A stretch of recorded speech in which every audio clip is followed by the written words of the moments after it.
it's 6 o'clock. I'd like to call the meeting to order.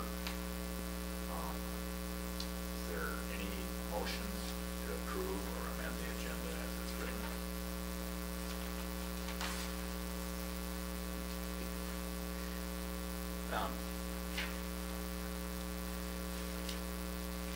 We want to take those two contracts apart instead of this blanket. We want to do that. I suppose we have to do that on the agenda or not.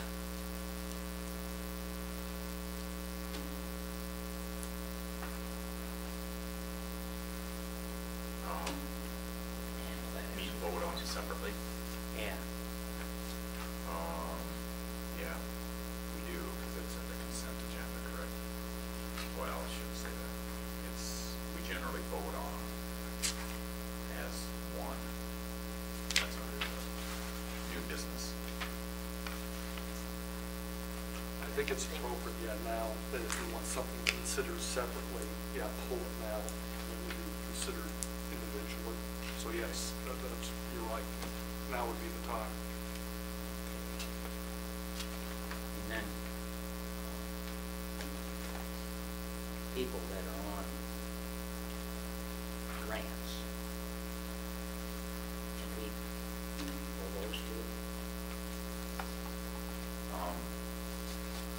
think what you're referring to, the K3 and the Safe and Supportive Grant, that's running out. I got a notice yesterday that we won't know until time. They may even wait till the beginning of June. As of now, yeah, We don't know. we have to assume the worst. Right. We're not being funded.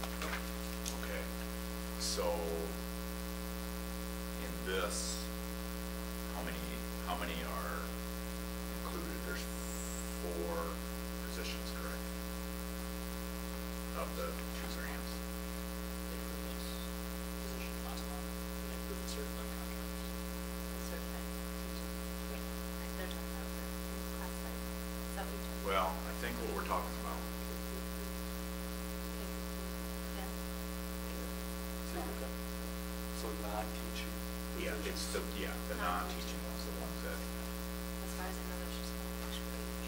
But we're going to approve the certified ones. We're going to go on a grant basis to not approve non-certified only grant funded ones versus certified grant ones. meaning, Meaning that we've already approved think they grant wanna funded talk about positions it. and certified staff members. okay.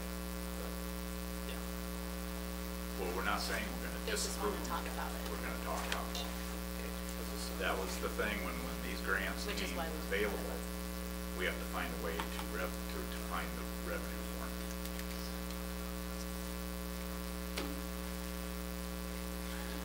Okay, so do we have to state what we're? I think you who should, we- yeah, you should Okay. identify that which contracts do you want considered separately.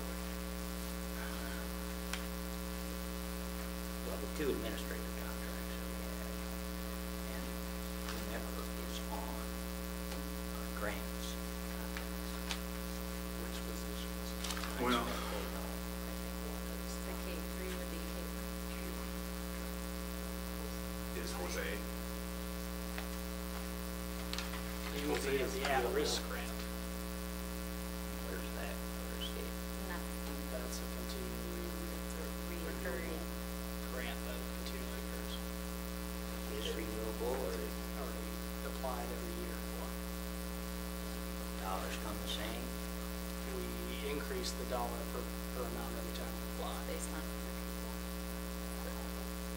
this year he's on. This year you'll be safe and support, yes.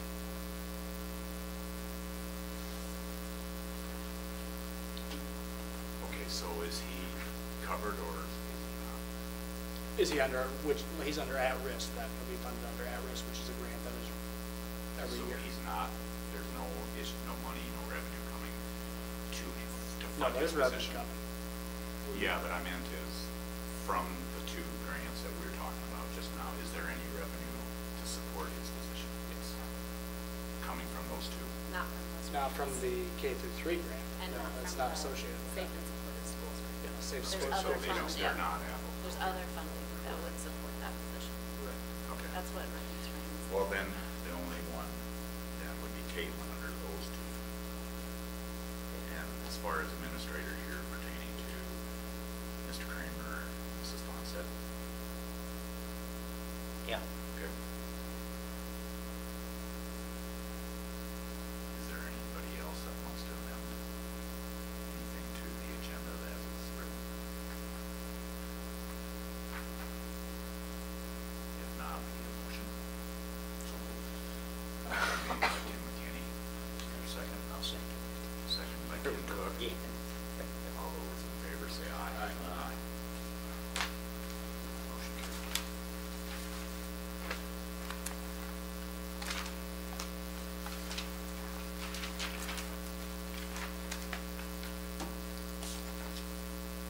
Did you wanna, we have some correspondence from Julie Skipper.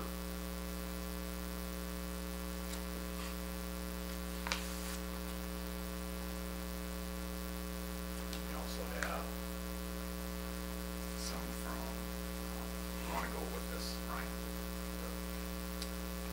Recognitions, number of recognitions. Congratulations to Alyssa Mendocino, Grace Agnes, Shelby Miner, and Kaylee Schreiner on winning the Everfi iFlip Video Challenge.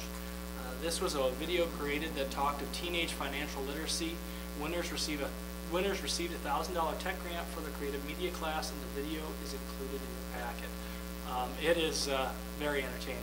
The kids did a fantastic job. I was able to watch all three, and they did an awesome job. It was very impressive and neat to see their creative minds come out, and something that really illustrated their talents in a unique and individual way that a lot of times we don't get to see. Also, congratulations to Mr. Gullickson and the Middle School Jazz Choir for their 4th place finish at the North Folk Jazz Festival. Also, congratulations to Logan Van Street, who earned Superior Vocal Recognition. Congratulations also to Mr. Gullickson and the High School Jazz Choir for the runner-up 2nd place finish at the Iowa State Vocal Jazz Choir competition. It was a great performance, and they got beat out by a fantastic team. If you ever have the opportunity to attend a state vocal or band competition, I encourage it, because it's like nothing else. It's a very unique experience, and the facilities that you get to go watch them and the performances that are displayed by the kids are second to none. It was a very neat experience to be able to go see that. Thanks, Brian. Then in the next part here, we've got the policies, rules, and guiding principles for the employees. Code number 401.1, equal opportunity, equal employment opportunity. Under 401.1, equal employment opportunity. Excuse me. 401.2 is employee conflict of interest.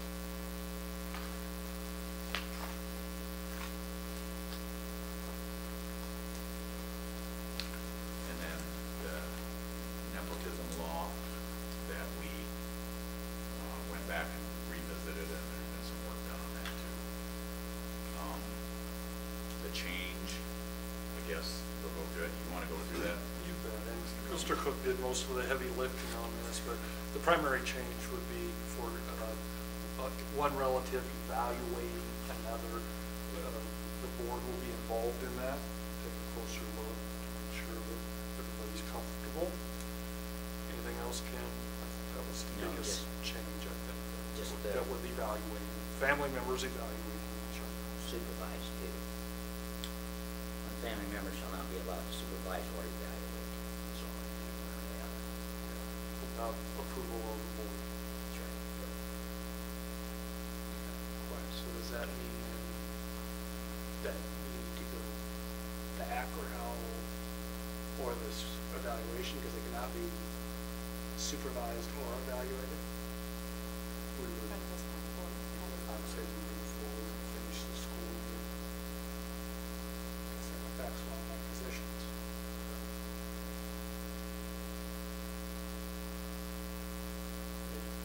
Can't you grandfather me, I would finish the school year.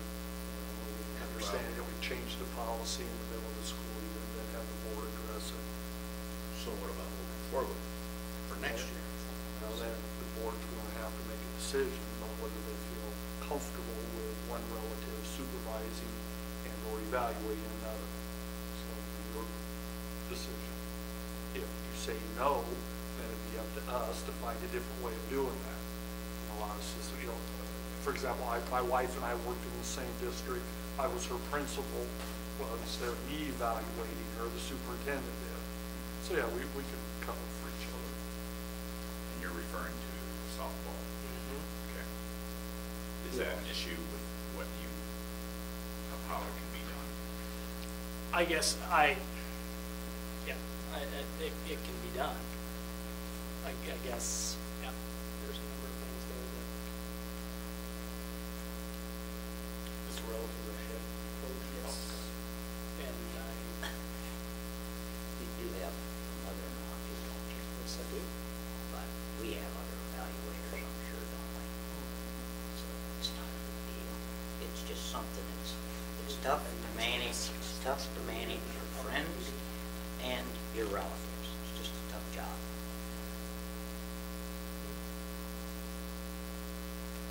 But not the addition of this was not discussed. Policy was not.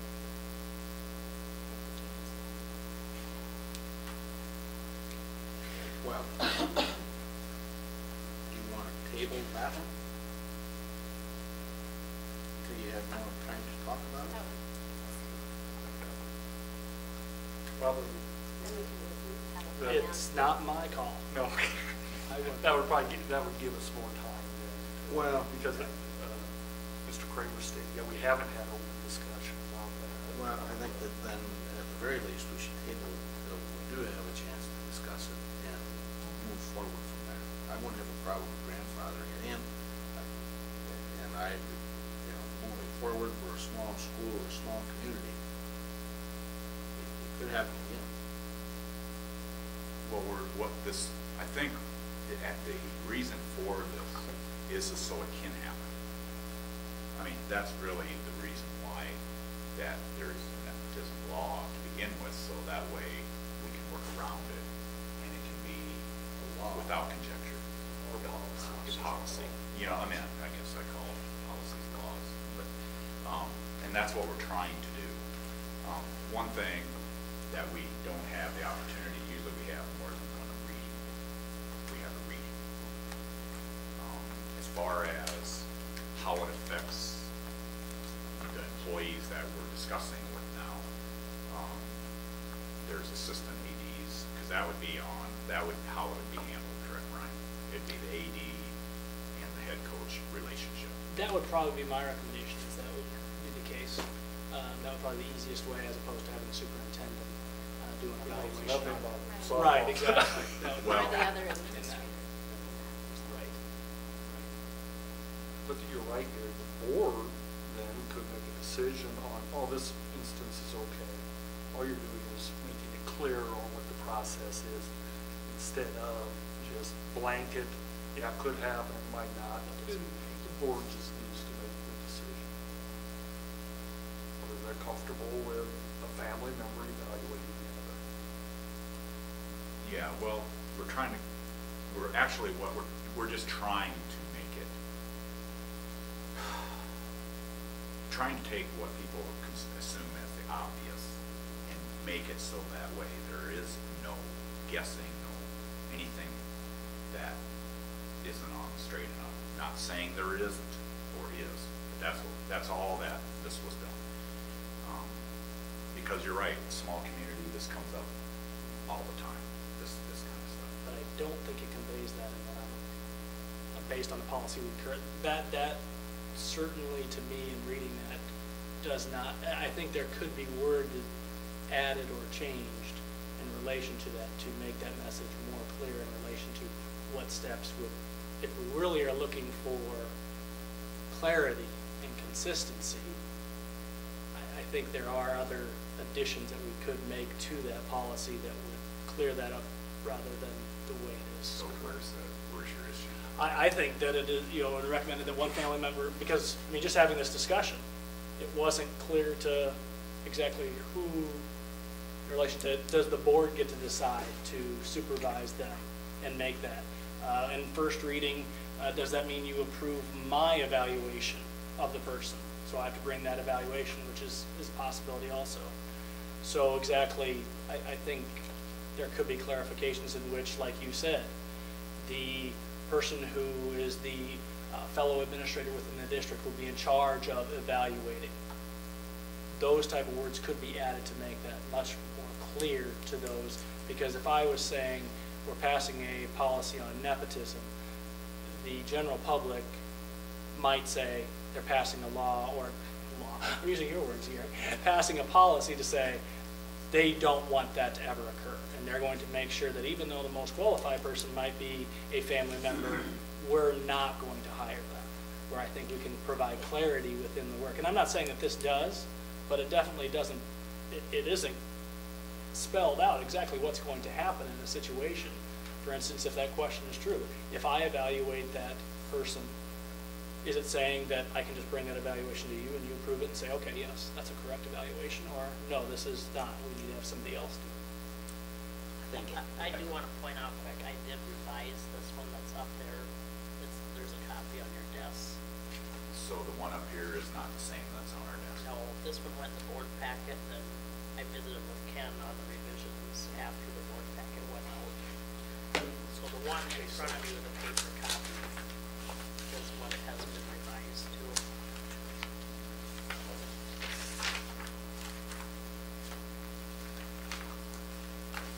I think we just took a couple words out. It is recommended, I think, is what we took out. Okay, so I'll read what the one is in writing, and then we can look up there at the same time. More than one family member may be an employee of the school district, subject to the approval of the board. So that would, I would say that would be into the hiring of somebody or granting them a contract. One family member shall not be allowed to supervise or evaluate another immediate family member unless it's approved by the board. And what you're saying there is you're wondering is if the evaluation is approved by the board, or can they even evaluate?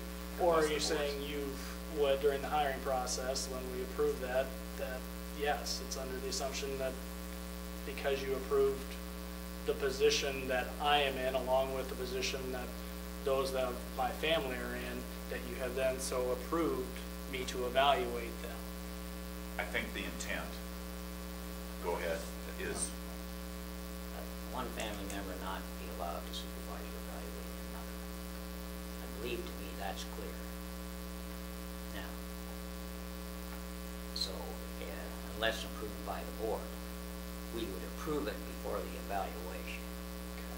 So that would make it real simple. So right now, we're saying that I will not evaluate family members unless it is separately approved by the board on an individual basis. Well, yeah, I Okay, go with that. I'm just asking for clarification, that's fine, I just want to make sure that, Are you sure you don't want to just table this one so you can talk it through? Take another month and talk it through? Well- This is the second reading, I think, right? That was third reading.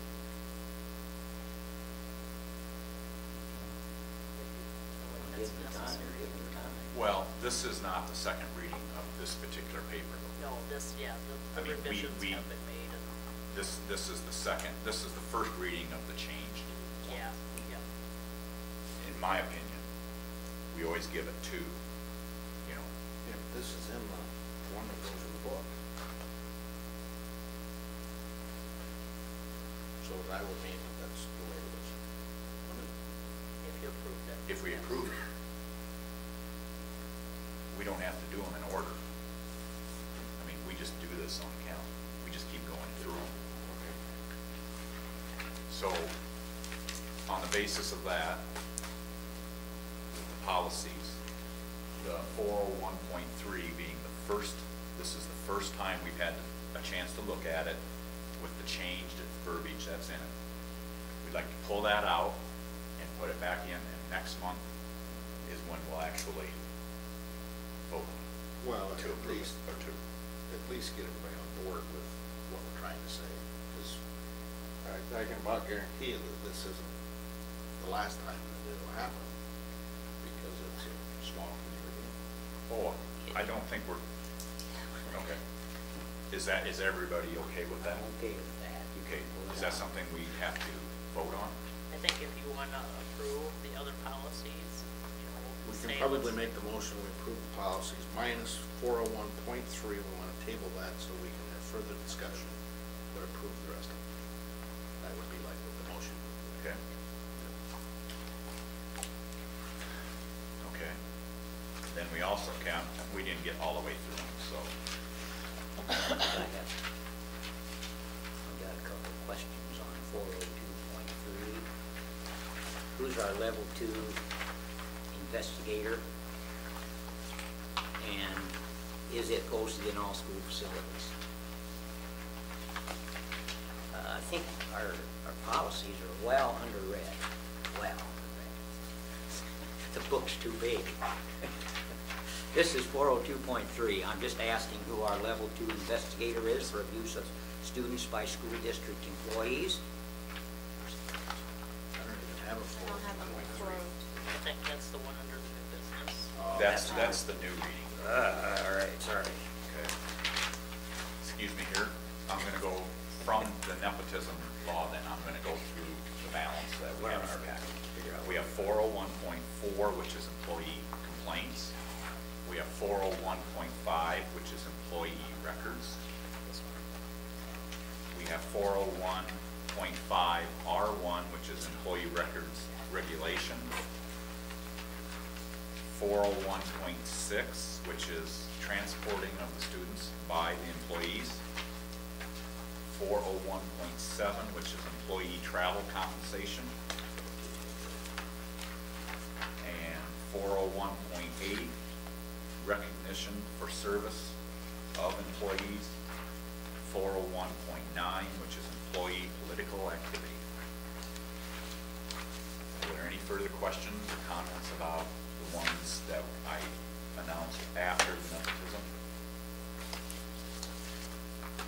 If not, I guess I'd look for a motion. Or Ken, do you have? What did you say, 401.4? Is that what you're talking about? For what? Employee complaints?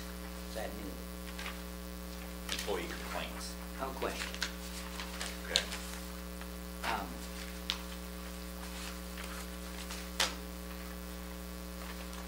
Necessary complaints shall be brought directly to the immediate supervisor, principal, or superintendent. Okay. That's what it says. And shall be made a constructive and professional manner, constructive and professional manner. That's fine. So I read the R in there, so we can get any one of those three in time. So it can immediately go to the principal, superintendent, or the immediate supervisor.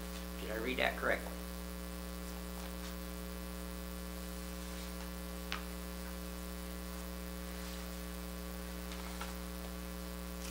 So is this, you're saying this I'm asking- chain of command?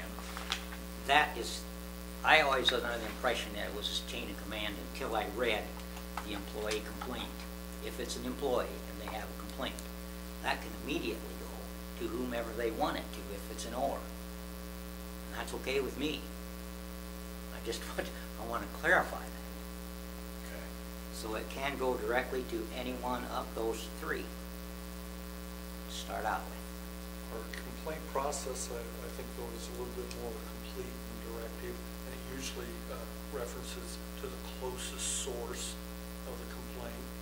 So there is paperwork that goes with this too, I know there is paperwork, but then, and on that doesn't guide if it's between, the way this reads, if it's between two employees, they're supposed to sit down and talk about it. If that doesn't work, they're supposed to go to their immediate supervisor. So I think our process does guide people to a chain of command. I've already talked to the employees, and they've already talked to the employee, then the complaint shall be brought directly to or, so.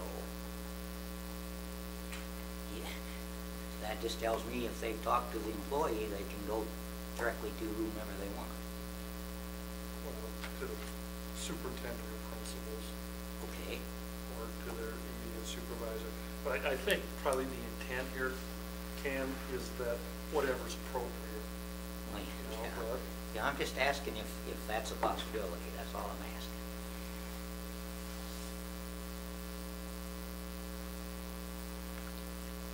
Well, currently, if there is, let's just say in your building, you have an aide and a teacher that are at odds for some reason.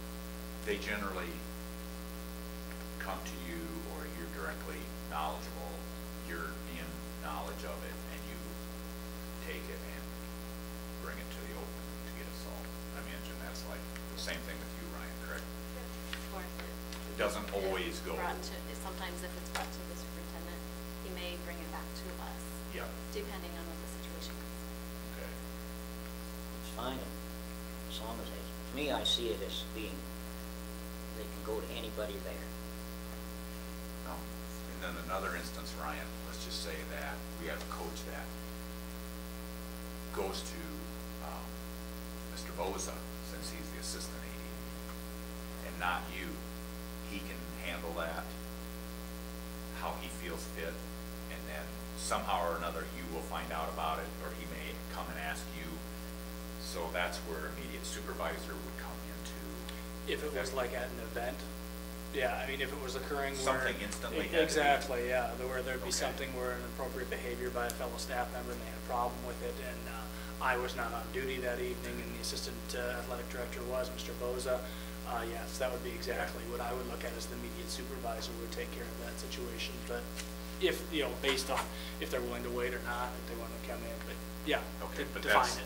in the short version. Right, Okay. right. So,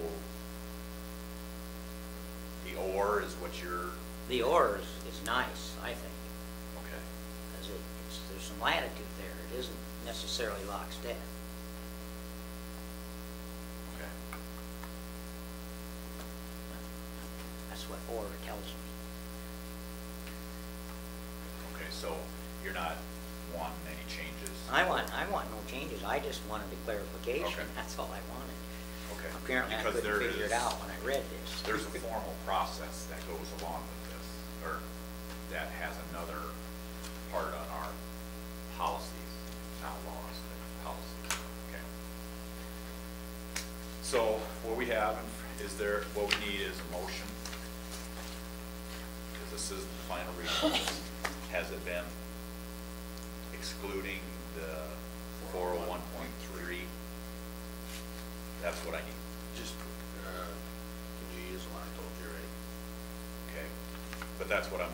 Right. I'd make a motion to approve these policies minus 401.3, which will be tabled for further discussion. Okay. Is there a second? Here we go again. I'll second the motion. Okay. Any further discussion? Okay. Should I read the motion again, Danny, so we're clear? Sure. Okay. The motion is to approve the policies that we have listed excluding 401.3, which will be tabled and looked at again, and it'll come up at a later time. So, all those in favor, as the motion was stated, indicate by saying aye. Aye. Aye. Opposed, the same. Motion carried. Okay. All right.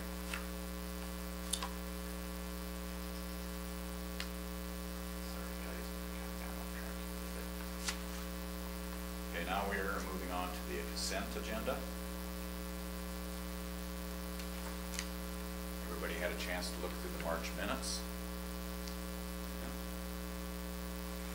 There's from the 10th, the 17th, and the 19th.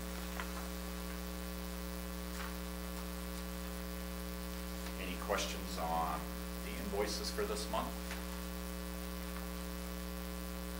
As soon as I find them, I might have some.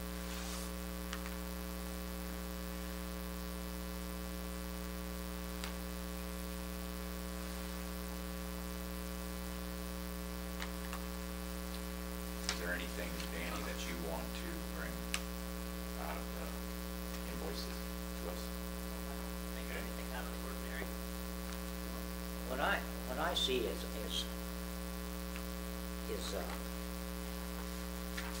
on our credit cards. Business must like people to use credit cards because it costs them 2%, so that's okay. But what I see are just kind of small little items that go through that might be able to be handled personally instead of taking it out of the budget. Anyway, but that's enough said, I think, because, you know, we pay for meals, we pay for practically everything. But you know, if you didn't go to a meeting during the noon hour, or if you went to a meeting in the day, you're going to eat no matter where you are. And you can eat at home. So, I'm just saying, are we such nice people that we always do that? You know, $9 here, $8 here, $7 there, all over the place. I suppose our policy says that, if it did. So anyway, I just want to talk about that just a little bit. And that's probably a thing I probably shouldn't, because it's a personal thing with me. So, In far as, in my well, personal history that I have involved in that, normally if you're part of something that's going on, whether it's in school and it's per se, let's just say it's different than what your normal activity is, generally, in my opinion, in my history, it's been that. hey, I'll buy that.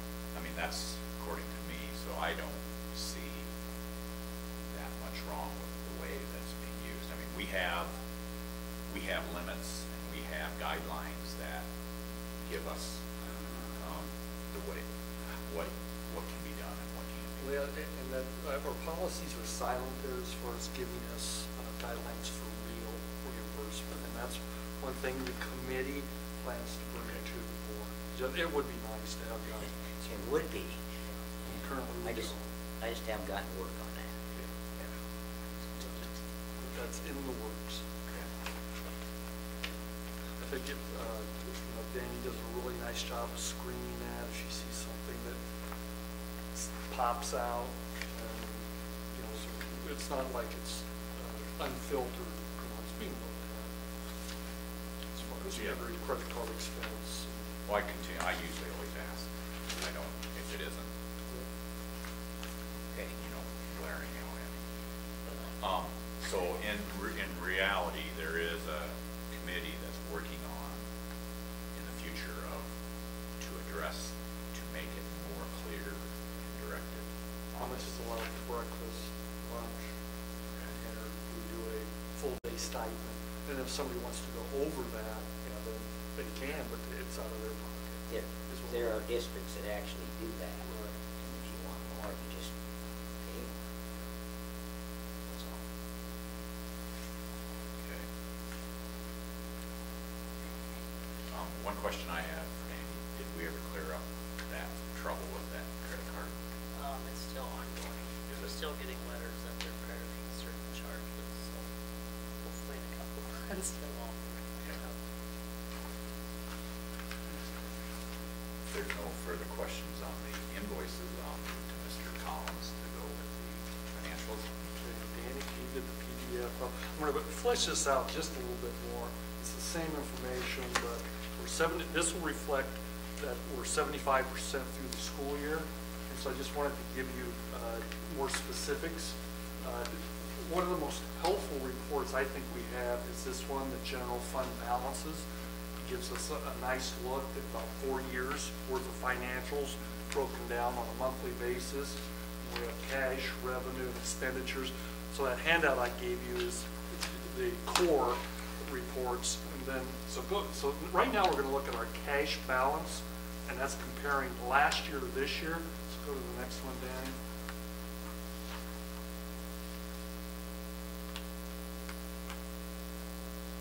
Okay. And so on cash, we're up 10,000. Yeah, and which to me, I keep telling Danny, well, this is almost too good. be accurate, but the numbers are looking really good, because I expected our cash to be down this year. But yeah, we're up, comparing last year to this year, at the end of March, we're up 10,000. Okay, next slide now. And so I'm just, on this one, I'm circling stuff. So now we're going to the revenue. So where were we at last year?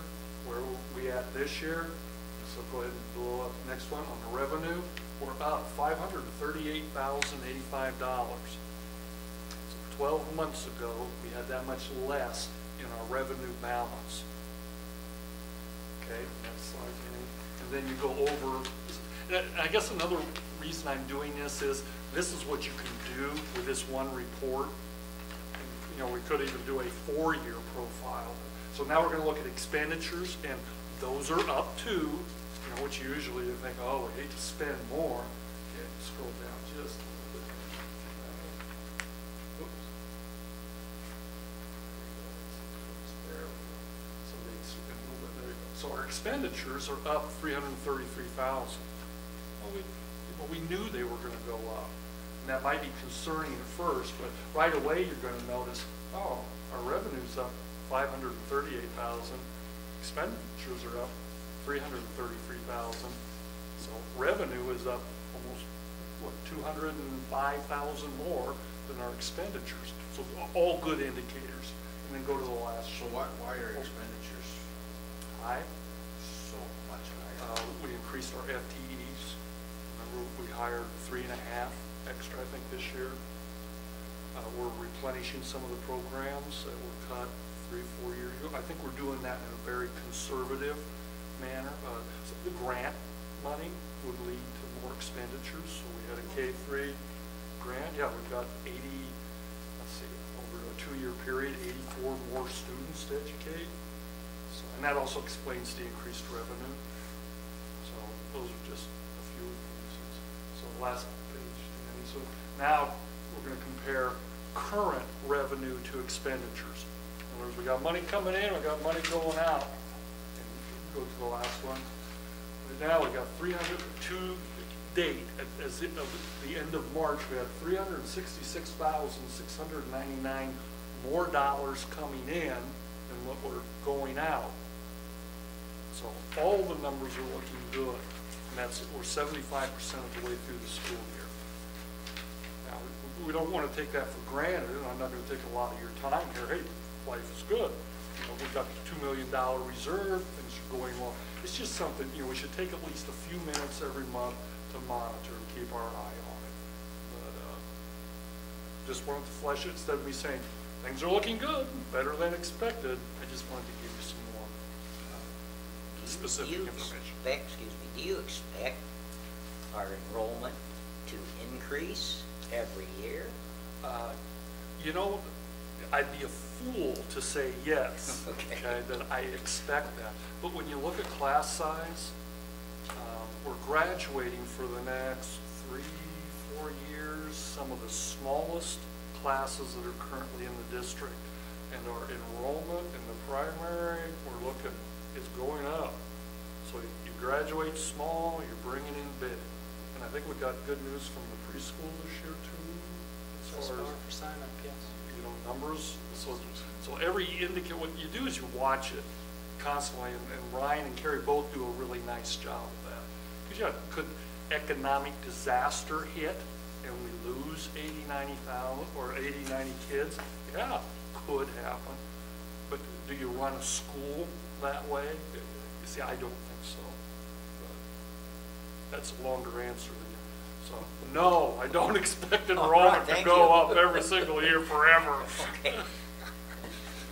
I was just looking for But things are sure looking good currently and also for the next 3 or 4 years. Okay, that's all I have on financials.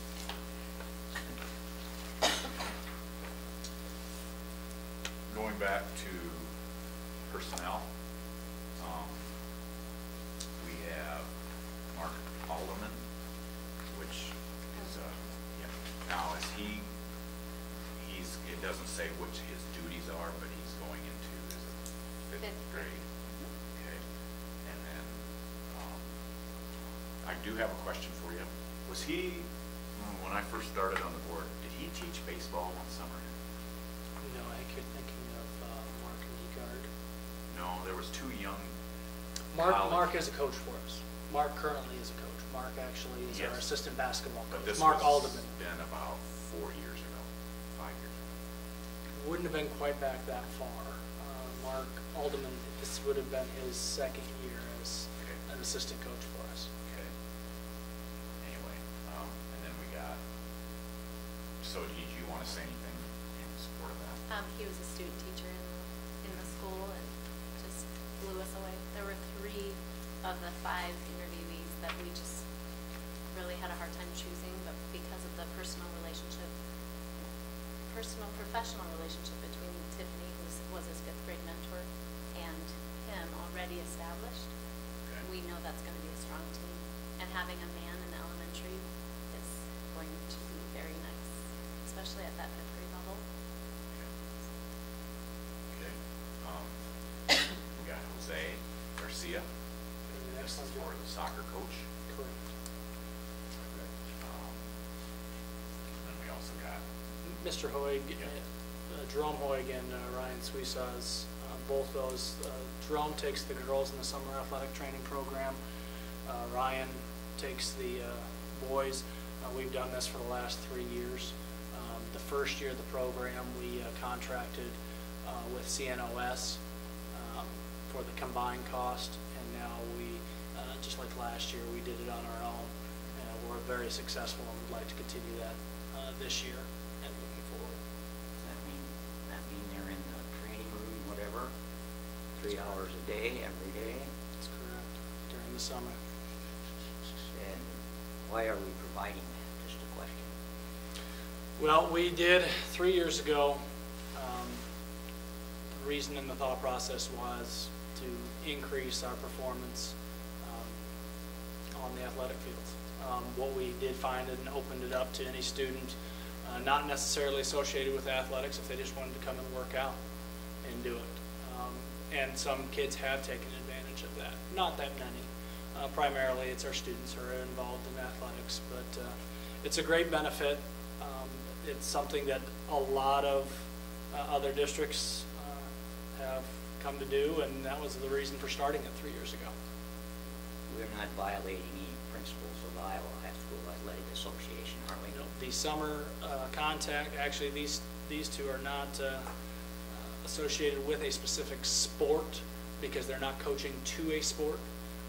Per se, if I was having football practice on June 1st, yes, but I am having weight training, and actually we're not running plays, we're doing weight training. Okay. And no, I want to keep going because I can sense through your laughs that there's just something that needs to be explained more. That actually they're doing athletic training to multiple sports, and actually during the summer any coach can have any contact with any program, meaning that you can take kids to camps. That is new. That has changed because it used to be where there was certain calendar days during the summer that you could only have that, and they have changed that because they found that there was a very difficult challenge for the athletic director to reinforce the contact rule during the summer months because their lack of ability to see kids on a daily basis and know when those practices have occurred. I don't know exactly what year that changed, but I do know for certain over the last 2 years that I've been athletic director that there has not been that contact rule. Thank you. okay, and then we also have one last person. Go ahead. Amy Coons, she was the preschool part-time associate prior to this position. We had Samantha Miller as our associate. She has resigned and found a different position.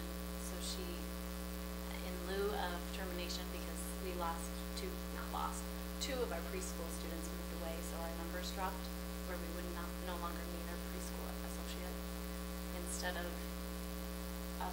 firing and then hiring, I asked if we could move her into that position, so I'm asking that for this position. Okay. So that So she it's- would be taking Samantha Miller's okay, position that's- without being terminated. So reassignment. Reassignment, yeah. Is that considered a transfer? No,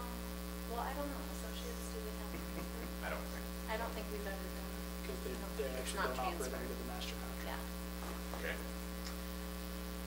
Okay, then we also have STN, which stands for Susan Tenable. Changed her contract to include benefits. She was, her busing hours ended up being about 28 hours. And then she was doing some helping out in daycare or cook or wherever she was needed, she was also helping. So her hours were going over 30 hours, which we have to provide the benefits of 30 hours. Okay. That was Okay. So is there any more that's included in the consent agenda? We have to approve the consent agenda as a whole. You want to run through those resignations?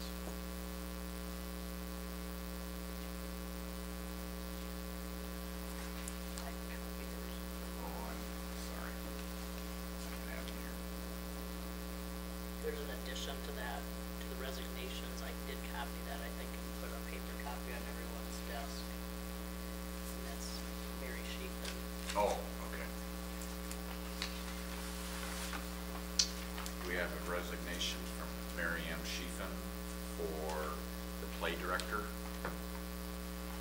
I was unable to accomplish enough enthusiasm to create a strong cast and crew. Many efforts were taken, but I was unable to have a performance because of the low interest level. We have one from Mr. Gullickson, resigning the position of music director for the upcoming year. So what is that position? As part of the musical, they have a musical director in addition to another regular stage director. So there are actually two positions when we do a musical every other year. Next year is the musical year. So he is that musical director. With those, based on the difficulty of refilling both of those positions, I've talked with Mr. Collins, and we would recommend to the board that we accept those resignations pending finding a suitable replacement. If we're unable to find a suitable replacement for either of those positions, those employees would still be expected to fulfill their duties for one more year. And that would be the recommendation that Mr. Collins and I would have for both of those positions because of the difficulty of finding suitable replacements. I see Mr. Gullickson has that in. Yes, and he's been very willing, and actually he's operating as though he will plan on doing Mary that. is on board with Yes, that. exactly. Because there was nothing. Both of them are great. They're both great to work with and understand the difficulty and the challenge that surrounds those positions. Okay. And then we also have resignation of Mrs. Molly Copeman's for the middle school volleyball. So we have three. Is there any? Samantha Miller. I don't have her resignation. Oh, okay. And Samantha Miller as an associate. And you said she's going to another position in the school? No. Oh, just she's leaving the school? Yeah. Okay. Okay, so we have four. So that concludes the resignations that are in the consent agenda. Is there a motion to accept the consent agenda as it's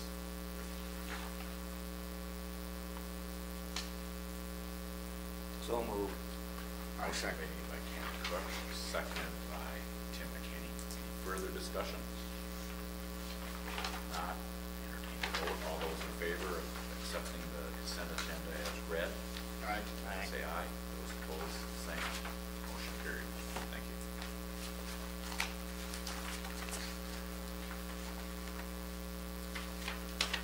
We have Mr. Collins is here for test score information.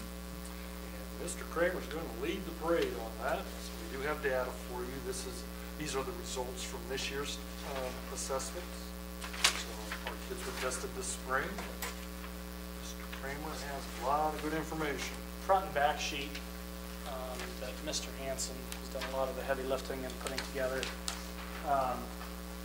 which is kind of informative data. The reason we talk about this now is I believe many of you had some questions in regards to a recent article that was in the Northwest Iowa Review pertaining to test scores in Northwest Iowa schools. I also have a letter from Mr. Boza in the math department that he asked that I share with you also, and kind of giving some synopsis of the data there. Data you're looking at is tracking actually the trends of students over a 3-year period within the recent renormings of the Iowa test. As you all know, we referred to Iowa testing as ITBS for years. I still find myself regularly calling it the ITBS. With the Iowa test of basic skills, it was normed for the purpose of working coinciding with the No Child Left Behind legislation. Just like any standardized test, it was standardized on a bell-shaped curve. So many kids will score within this percentile, going down to each level. After a certain time period, they renorm tests. So during the renorming process, the Iowa testing services changed from Iowa Test of Basic Skills, or in the upper levels, ITEDs, to just Iowa tests. So that's how we refer to them. If you look at some data there, you can see, like I talked about, this was the 3-year trend. One side being the the middle school, and the other side being the high school. I'm going to first talk about the high school side. So you can see on the top, it would say high school on the top. It follows along for a period of 3 years, starting in 2012, and I'm going to start with that far left quadrant there. You can see the 44.8%. Now that's the number of students, percentage of students in that class in the 9th grade in 2012 that scored above what we call the 41st percentile. Okay, the 41st percentile is how they norm a standardized assessment. It pretty much tells you exactly what that median piece is. It's more or less your score. There's also multiple things when you look at the testing data. There's your standard score, there's your national grade equivalent, and then there's your NPR, your national percentile ranking. Now that's different than the percent correct. It doesn't mean that a student got above 41% of the test correct. It actually just means that they were in the 41st percentile. So what that first column there in blue is indicating that 44.8% of the students scored above the 41st percentile. Now if you follow them, that same class, the blue color is the 9th grade, our current freshman class. You can follow them in 2013 to where it was 44.1, and then all the way to this year where they made a jump to 81.3% proficient in reading. Same kids. Well, okay. Question two, go ahead. Yes. The way that I would read this would be the 2012 reading, 44.8 is blue. Correct. As you move over to 2013, wouldn't the red kids? No. That's not That's how actually. we set it up. No. But that's a good question, It's a because that's very how I read important- it at first, very too. important. The colors mean same Correct. kids, but graduate, or being promoted. Our current ninth 2007, graders. Seventh, so the eighth, and ninth. 44.8% would actually be the 7th graders in 2012. Say that again, I'm sorry. They would have been, our current freshman class would have been 7th graders. So that's their 7th grade score, is the 44.8 under the 2012 reading. In the color blue would be their 7th grade score. Okay. Then the 44.1 would be their score in 8th grade. Then the 81.3% would be their score this year on the Iowa test as they were freshmen. That is such a big jump that it's like there's something that's not right. Therein lies the standardized test dilemma. I mean, that's, statistically, that can't happen. Correct. But it does. Is that because the test changed? tests the same. So, in your opinion, what's I the have- reason how this can happen? There are, I have a bunch of thoughts that I think. There are some specific processes that the reading teachers in the high school do that create some goal and monitoring pieces that help. I think students in 8th grade, if they score below the 41st percentile on either math or reading, students are recommended for an extra class in that. So it's a content. If I'm a student who in the 8th grade I score below the 41st percentile in reading, I must take a corrective reading class. That is a requirement that I have to take. When I'm in 8th grade, not too bad. Heck, if I don't pass this test, if I don't possibly work as hard as I possibly have to, I just have to take another class, no big deal. They and go through their freshman year and realize, I really don't want to be stuck having to take this class. When I take the ITBS in reading, I'm really going to concentrate. That's another reason. I can go up a litany of reasons why that may be the case. The scheduling, the weather that day. There are so many things that are a quandary when looking at standardized assessments and using them to determine solely the success of your reading program. It makes it challenging because this says full academic year when it's actually just one picture. It's one day. It's one test. So it's really just one picture of a kid. And That makes it hard. it's very, and it's very exciting too, to see those Yeah. type of numbers, 81.3%. In the very interesting part with that freshman class, another data point that is very intriguing.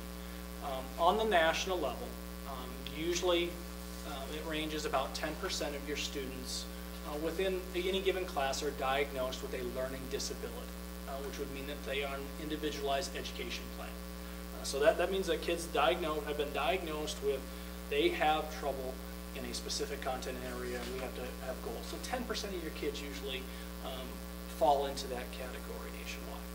In that class, 30% of that class have students with learning disabilities, which is 3 times the national average. But yet, we have some scores that don't necessarily dictate that. But we do in other areas that are interesting. And that's why it's, I bring up these scores because they are important. And I work, and the teachers work very hard to get the most out of the assessments that we possibly can get.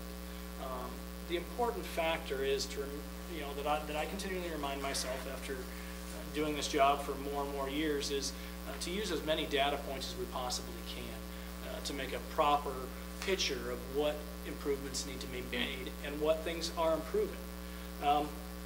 Anytime you get up in the upper 80s into the 90% for students that are proficient, that's outstanding. Now, are there things within there that always concern me in relation to looking at those numbers, and that's where you should pay attention to? Absolutely. Anytime we're looking at within that freshman class during their 7th grade year, when 48.3% of students are proficient in the area of science, or 44.8 in reading, we want to take a look at that and ask questions. But we need to ask questions appropriately and not make judgments based on that data alone, because that data alone can be very skewed very easily, because we're talking about the possibility of students not taking the test in their native language or the language that's even spoken in their home. So we're evaluating them based on that.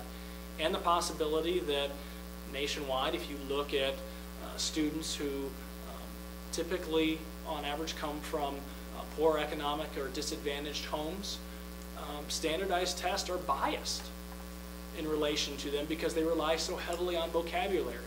It is a proven fact that students come from poor or underprivileged homes, their vocabulary is not as broad as students who come from a different economic background. Does that mean that they do not have every opportunity and advantage to be exposed to the same type of learning? No, that definitely doesn't mean that. But we know on a standardized test, no matter the differences, we're going to have to do things differently to increase scores as opposed to the same. And that's what we're continually learning about education, and that one way will not fit to every student, nor will it fit to one class beyond the other. I continually have teachers telling me this year, I have to teach to the freshman class differently. Well, that should not be surprising to us when 3 times as many on average have a learning disability. That shouldn't surprise us.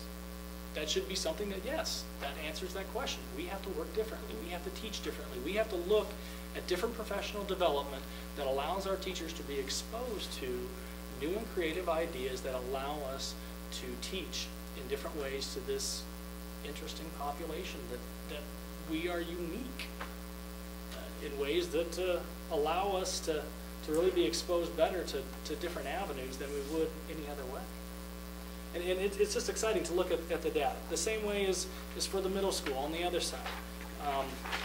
You know, if you look at the middle school data, what we're looking at is gauging for improvement. Are things being made that there's improvement?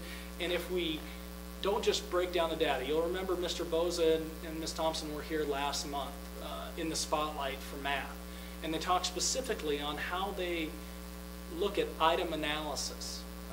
And in Mr. Boza's letter, he talks about specifically, this is one piece. This is what we use to report, you know, because really, quite honestly, nationwide, why we use it?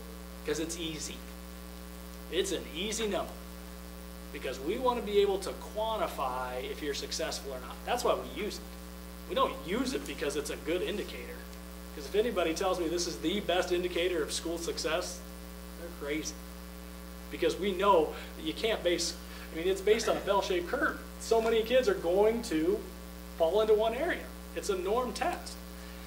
But what he talks about is looking at the individual students based on the item analysis for each question and seeing which kids need more help in what specific areas and what teaching points need to be made to change the way that we instruct. And that's the important component, is what are our teachers doing and how are they using the data that, in addition to the Iowa testing data, is helping them change their instruction to improve students' chance of success. And that's the biggest key. Because kids are, that's what we want. We want to use all our pieces and scopes of data and ideas, whether they be classroom, whether they be district-wide or statewide, and use those to create a better picture for kids and change instruction or modify instruction to get the most out of that time we have. Because 44 minutes is not much a day. And it's gone in a blink of an eye because this year's flown by too. So it's something that we talk a lot about. It's something that continually we hear about nationwide, locally, especially when it's in the review like that. But it changes dramatically each year, and we haven't hid that data. That data that was in the Northwest Iowa Review was reported to the board in 2010, 2011. And there were changes that were made because of the data that was found. Mr. Boza talks about that a little bit and the changes that they made within that. But there's going to be peaks and valleys. There's going to be differences in each class. And we're paying attention to it. And it is important. It's something that I look at and pay attention to. But it is not, for me personally, the driving factor on whether West Sioux is successful or not. So Mr. Kramer, did I hear you right? The study or the article that was done in the Northwest Review was based on data that was 3 years old? That is correct. Wow. This isn't really reflective of what's currently going on, is it? So if you decide that a change needs to be made, how quick is the turnaround on that? Depends on the change. When do you see the achievement change? Well, let's say that you get some indicators that things aren't going well. Does it change in a month? Does it take a year to make a change? Different levels. When we looked at, and it wasn't Iowa tested basic skills data, but we looked at our math when I first came into the district. And because we knew that you could see statewide that math was going to be a push with the STEM type things, science, technology. And we were teaching it differently than what we are currently starting to do at the elementary levels. And it is a mind shift. I still look at the different things within math. We were very good at computation. Computation, we were fantastic. We can give a problem and we can do it very quickly and very accurately.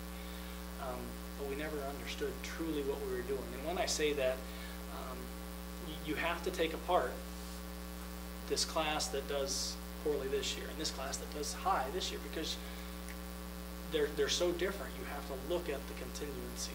So we'll have changes that are made that can happen within weeks and days from looking at the data that might be that might have a huge effect. That might actually be the reason that students went from the 44% to 80%. But also in that same year, we may have changed something drastically from the curriculum within that group.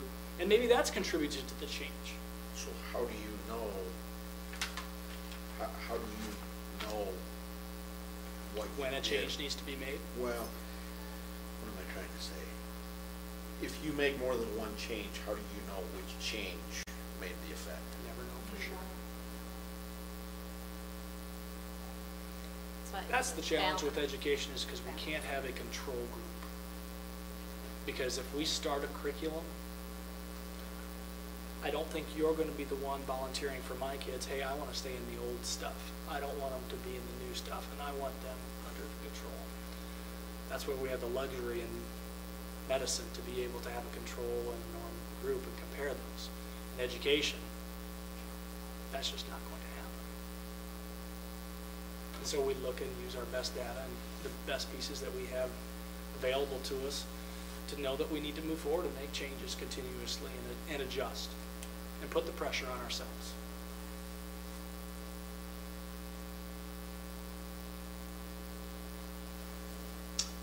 Then the last part that was in the Northwest Iowa Review, it was the college preparedness. Where does that come in play?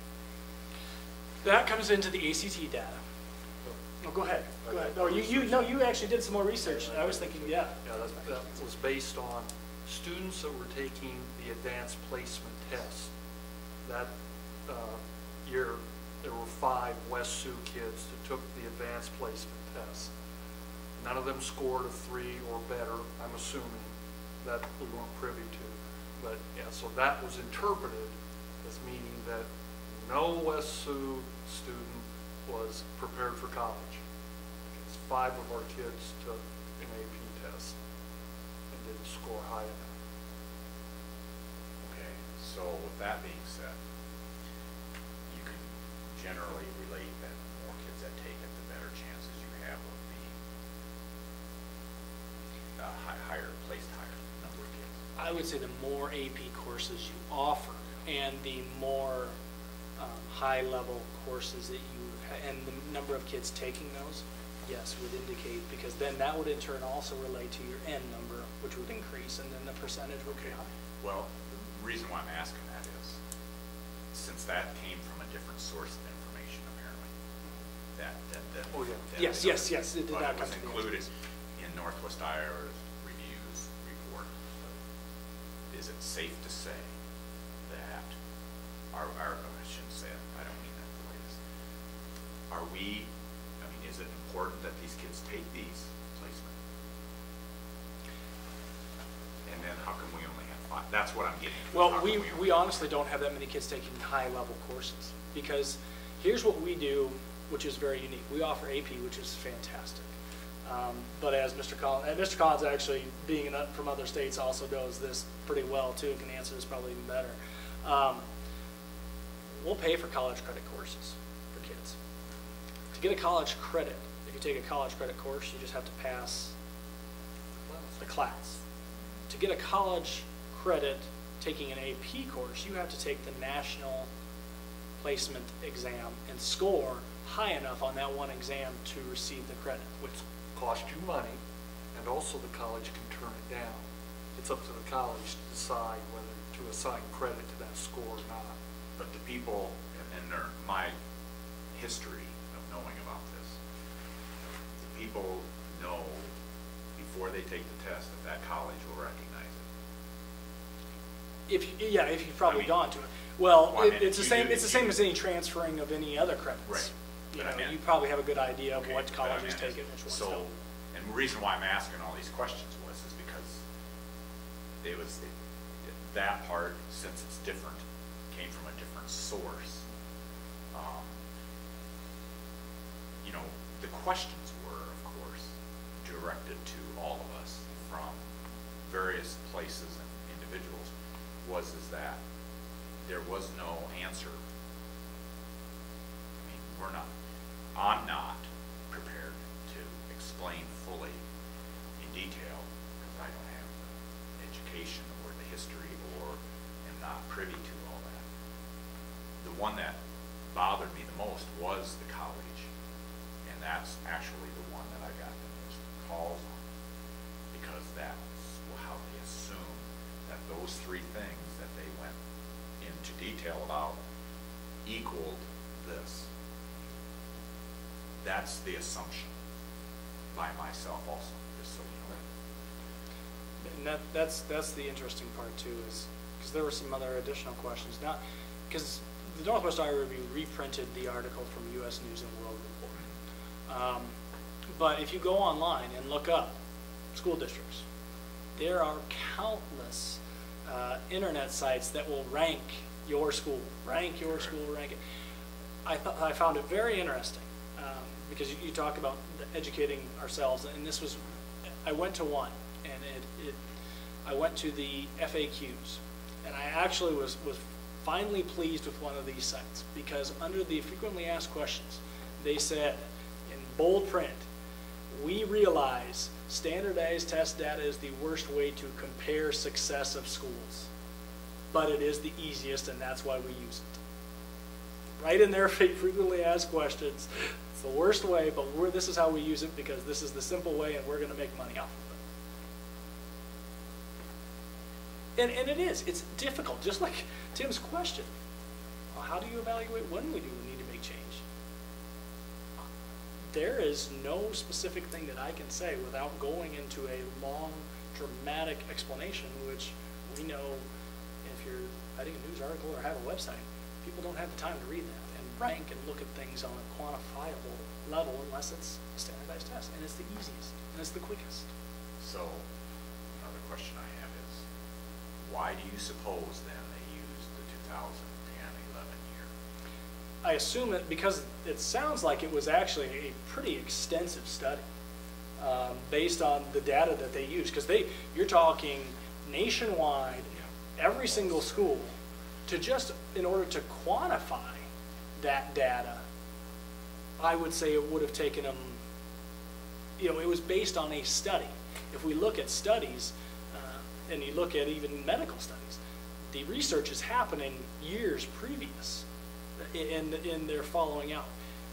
The challenge in education is we can't use that data from 3 years ago because those things changed so dramatically. Over time, can we draw a trend and take a look? Yes.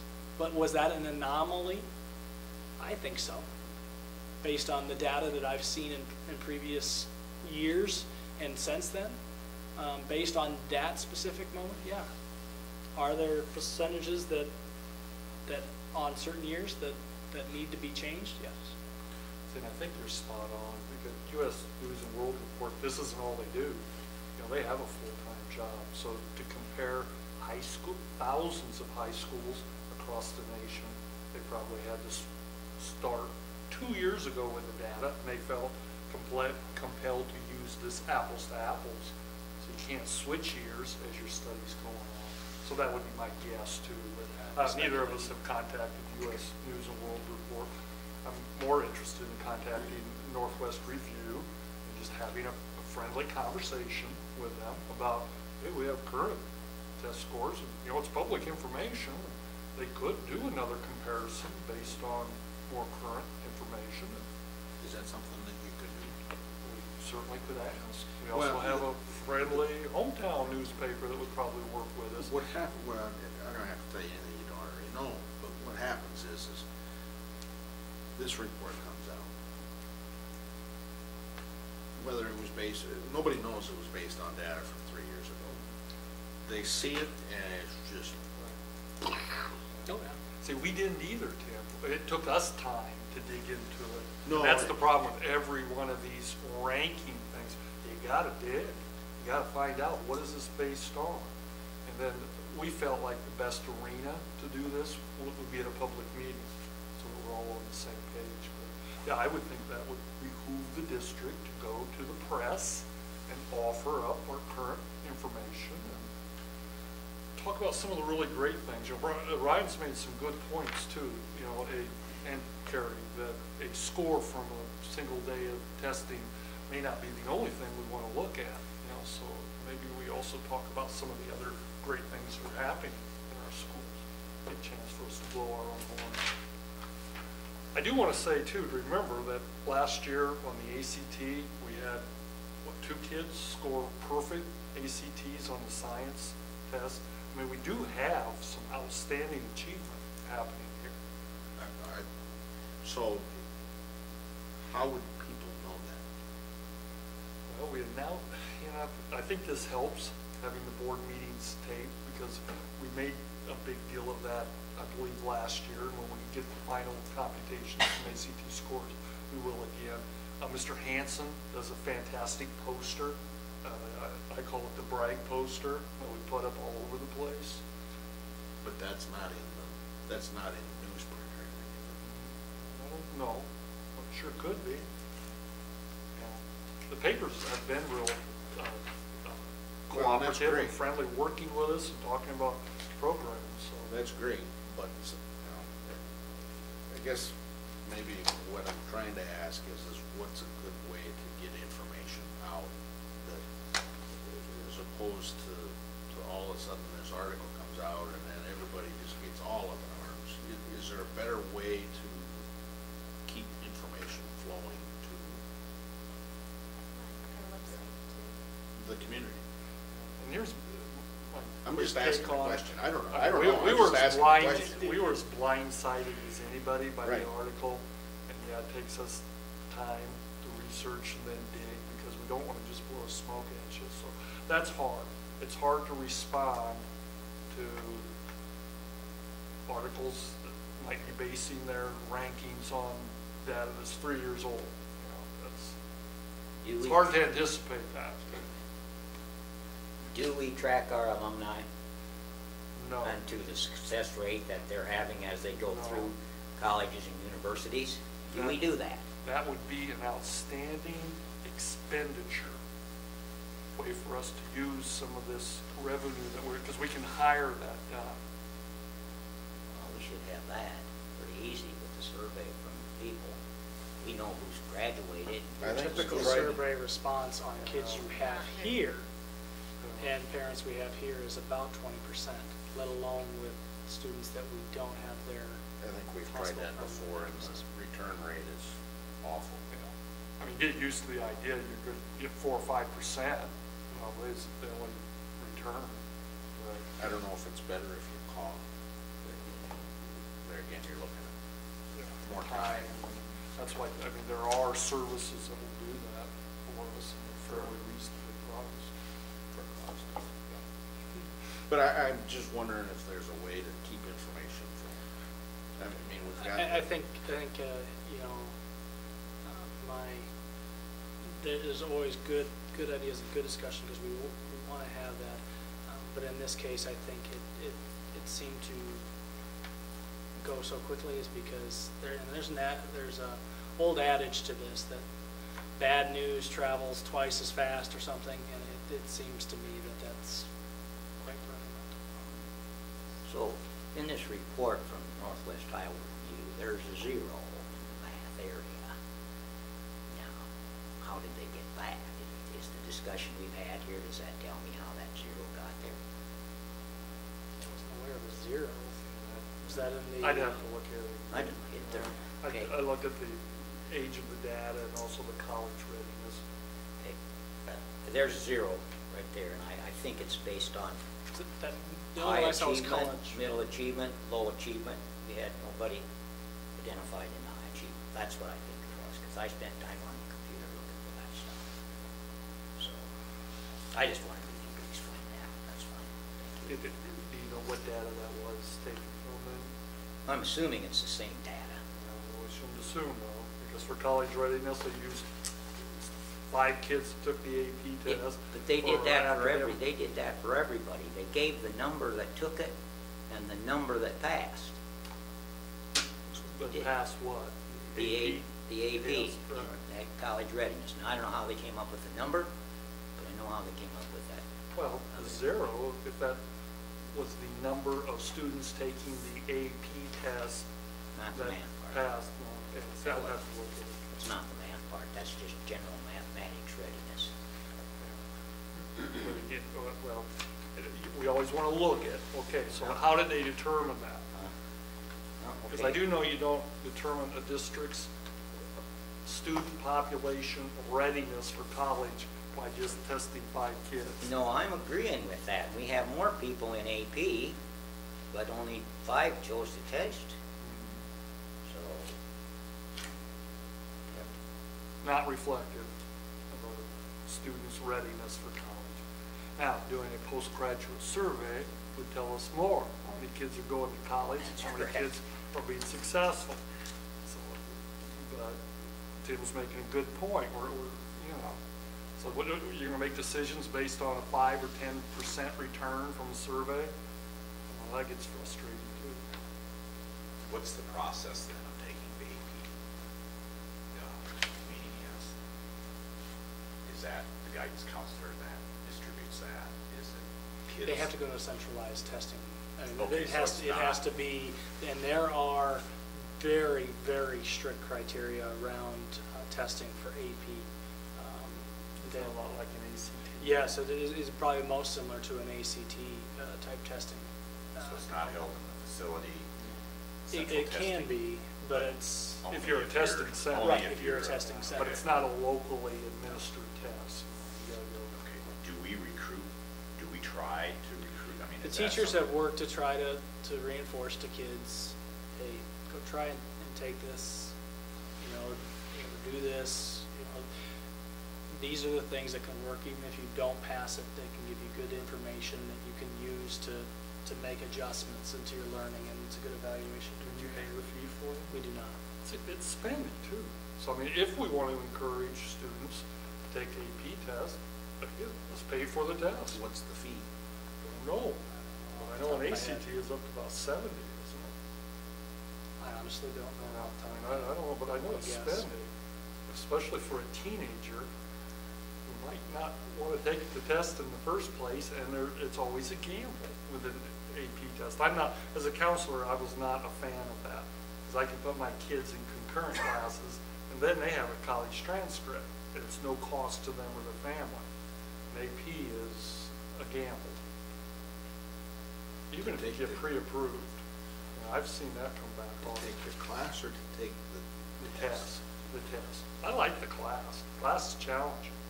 It has a specific curriculum and it's challenging. So it'll help kids do better on the ACTs and the other, and be more successful in college. So then it becomes part of the curriculum. Most of our kids take the AP course because they have a teacher here. If you are taking a college course, you're most likely taking it online or through an ICN. Yeah, I see. So students, their main purpose is not to necessarily get college credit.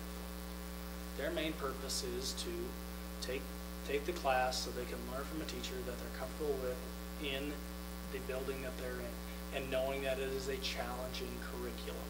Who does the AP curriculum class here? We have Mr. Spurley, Ms. Thompson, and Mariah Pickmore. For math, science, and for the English.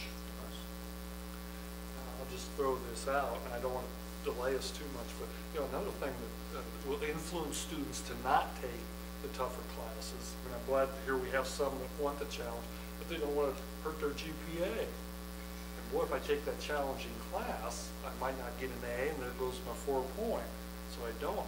What we could do is implement a 5-point scale. So yeah, you take the AP class, you get cushion. So if you earn an A, it's worth 5 points instead of 4. If you earn a B, you still get the same GPA value as an A would give you. So that's something that we could do as a district. And then kids wouldn't be taking as big a risk. And that's what we've done with the honors curriculum. We tried to read, and when you approve the honors Special curriculum, recognition. yeah, we've gone to the special recognition component for taking those higher level courses.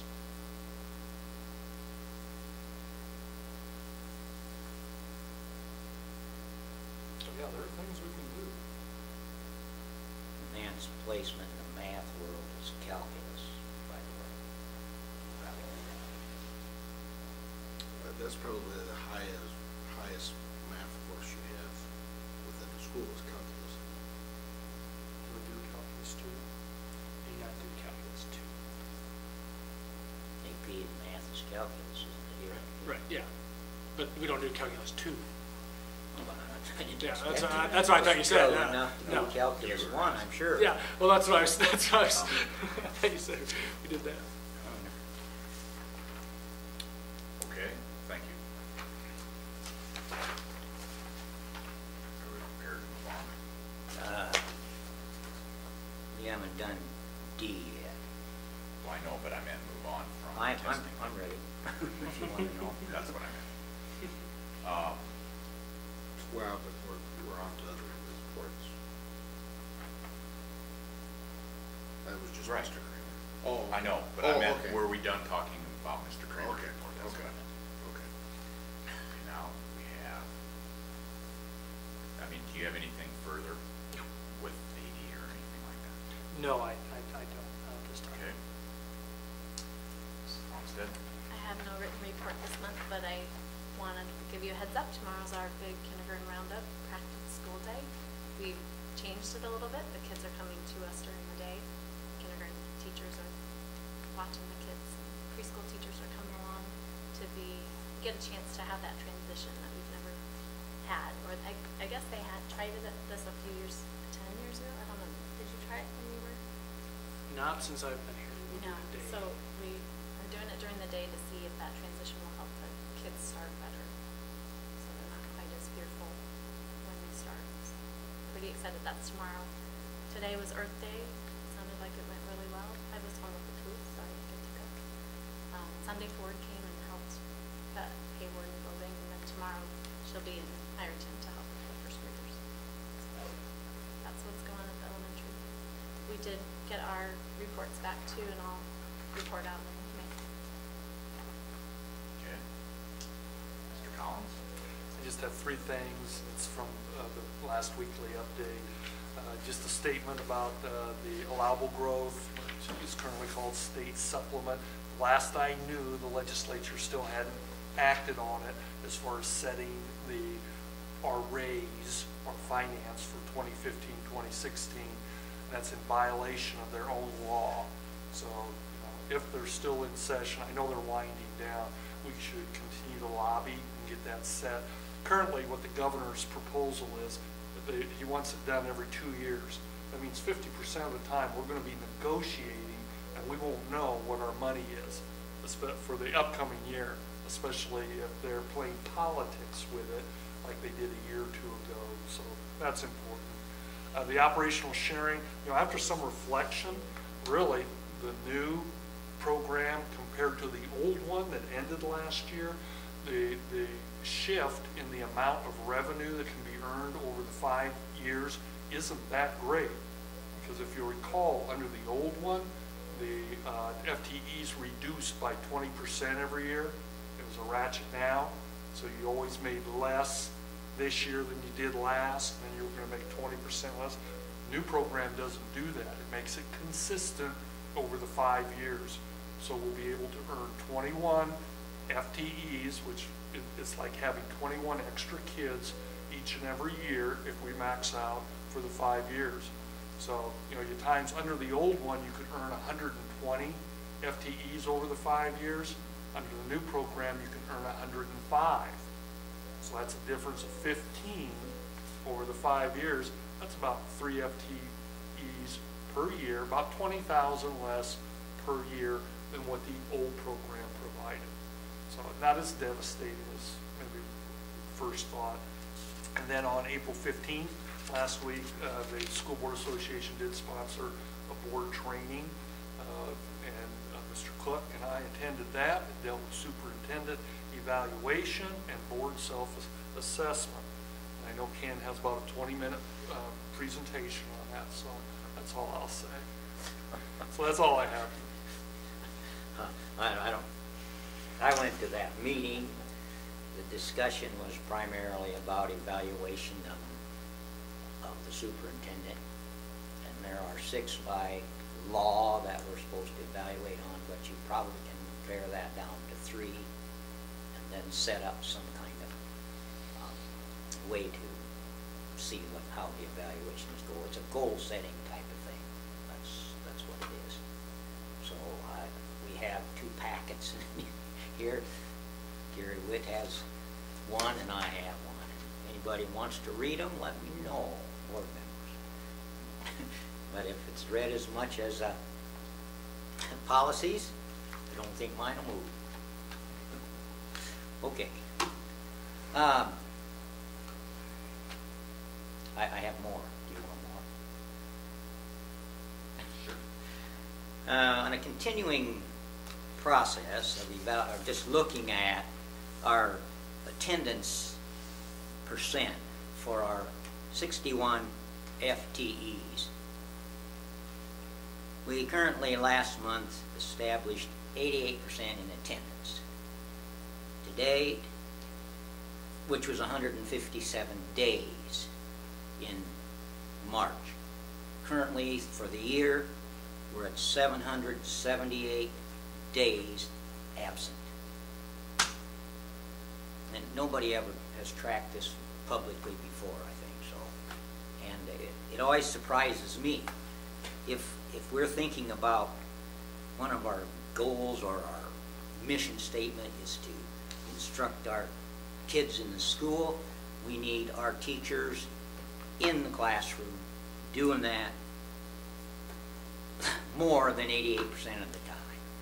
So maybe we should set a goal of where we are at the end of this year and try to increase that by 1 or 2%, just have something measurable to see if we can put the people in the classroom.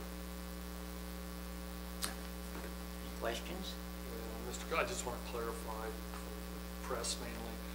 Now that includes sick days, That's and everything. personal and professional development. And Everything. really what we have control over is when we schedule training for the, well, I shouldn't say control, because we always don't have control. We can influence some of the PD. And so a way the district could accomplish that is we have professional development money. Instead of taking school time to do the training, we could add extra days for the teachers and pay them for that. Probably Greg will like that. You want extra money, Greg? Mr. Ray, you want So that would be one way we could accomplish Yeah. that. This 88%, does that include the in-service? The half days of in-service? that does not count That towards. doesn't count toward this. It would If count they- if the teacher they're was gone. absent, yes, yeah. But that's just part of the contract, as I understand it anyway. Anyway, just information. That's all. By the way, Tuesday was the most day gone in March. Tuesday. Okay, that's it for me.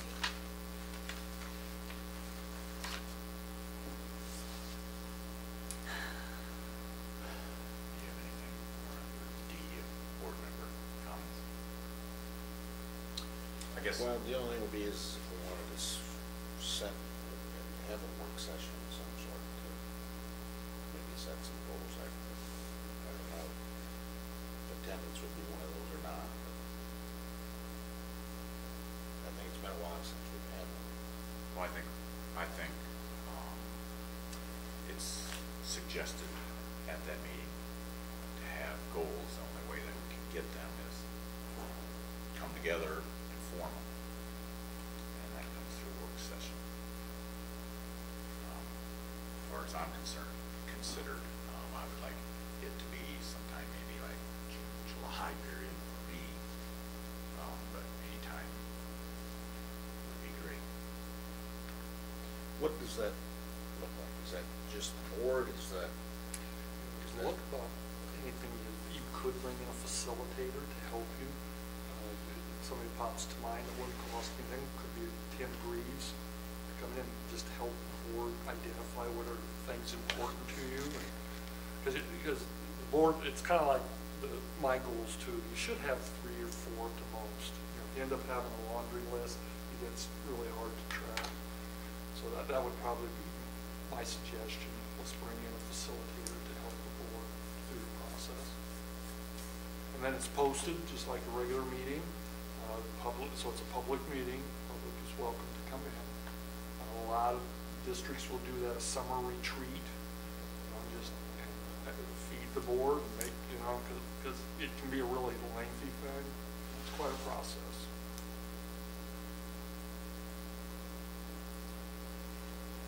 Well, we don't have to set everything up now, but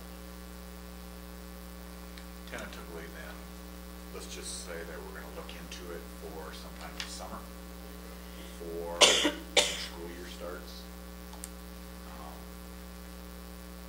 Are we interested in having somebody like AEA, Mr. Greaves?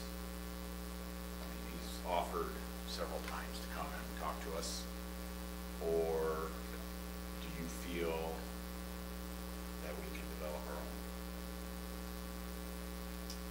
well, the last one we had, I couldn't make it for some reason, and I don't remember having one before that.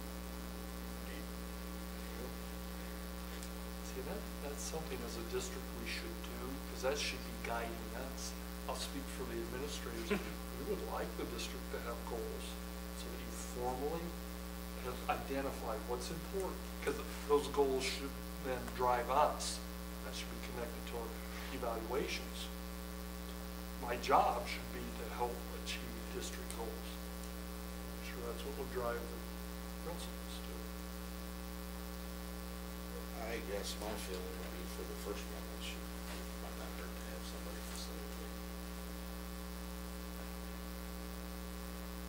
From a personal standpoint, I would just as soon have 5 together, talk about it for a while. If we don't get any place, get somebody to come in and run it done.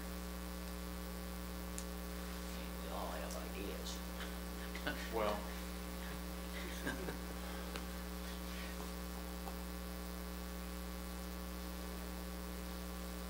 But you can set that up next meeting or the next one.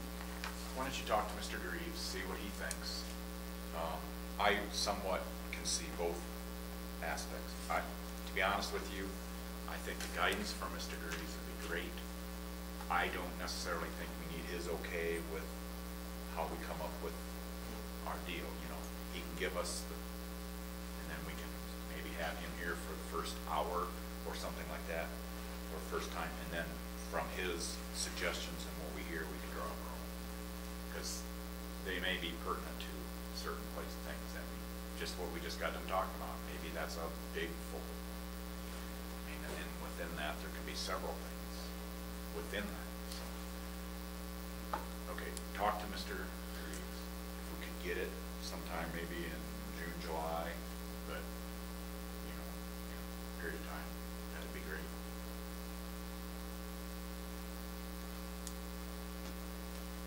Okay, on to new okay, we have, new business. We have, I think there's 18 policies in front of it, or 16 or 18 policies, from 401.0 to 402.3 R1. If you've had a chance to read all those,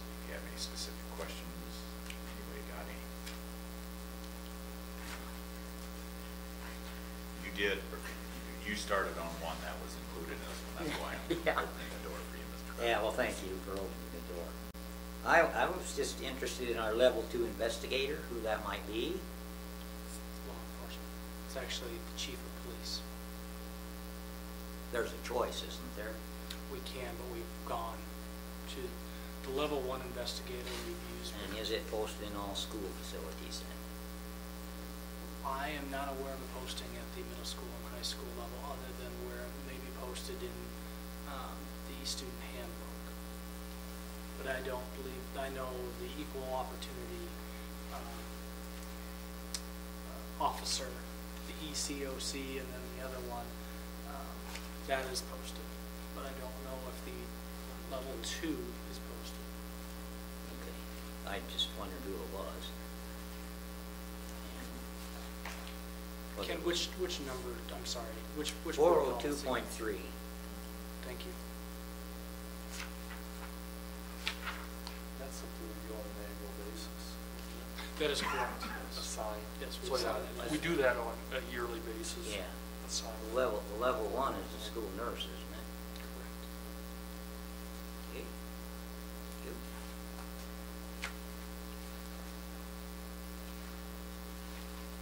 Anything else? No, I think that's enough. Okay, so that's a non-action item, so now we're moving into action items underneath new business. In front of us, we have administration contracts. They're on paper.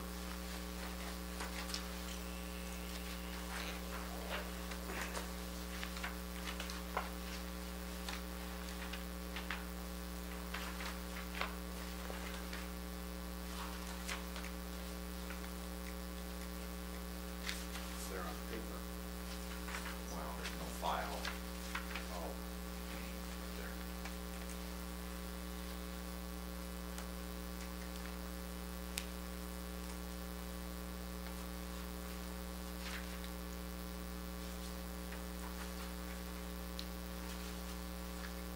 Any questions, anything that, Yeah, I gotta find my questions first. We're talking about administrative contracts. correct?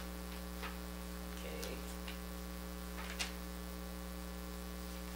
I noticed that they are on a 225-day contract, 220 days.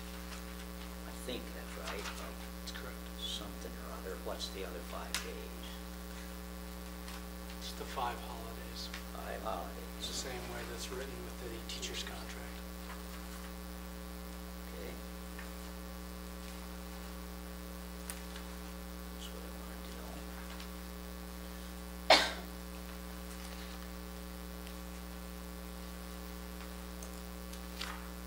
Man, lost it.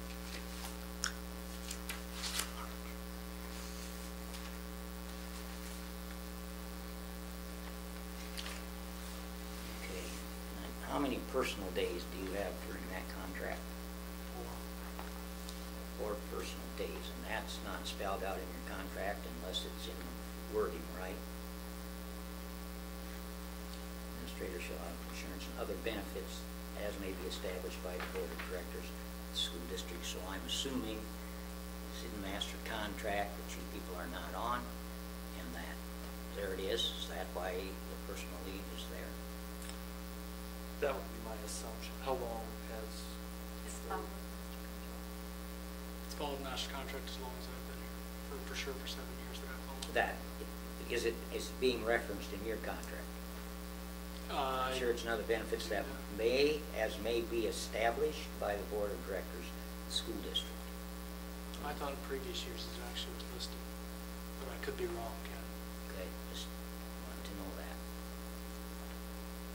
All right. I have it listed. I may be wrong. Probably should be. Be nice to include that. The other question is on the contract for activities director. When has that also been put on the percentage of the master contract? happened, Mr. Craig, do you remember when it was attached to the back page? Remember what year that was? It was on the back page. We did some changes, didn't we, to it? If I'm thinking correctly? It's not, I don't believe it is on the back page now. Did we have it there at one time? It was there. Okay, that's, and did that change when Mr. Tardivi started the position? Because of the assessment based on it being an administrative component when there was some discussion? You maybe remember better than I. I don't think I was involved. No, but it just, I'm kind of referencing the time period because I'm trying to. But, yeah, I think probably it was decided it was more an administrative position and didn't really belong on the back page of the master contract. It's been a few years. Yeah, it's been, since. yeah, Can't be too many, 4 or 5. I'm guessing 5, but I could be wrong. Okay. But I know it was not a change that happened within the last 2 years, I can tell you that for I certain. just wondered because I think that's changed in the last few years. I know it wasn't part of the deal before. It was just a fixed amount, and that's it. Okay.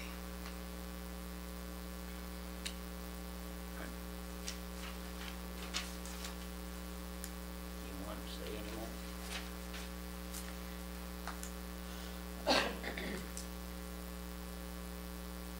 Under your current insurance, right, you have,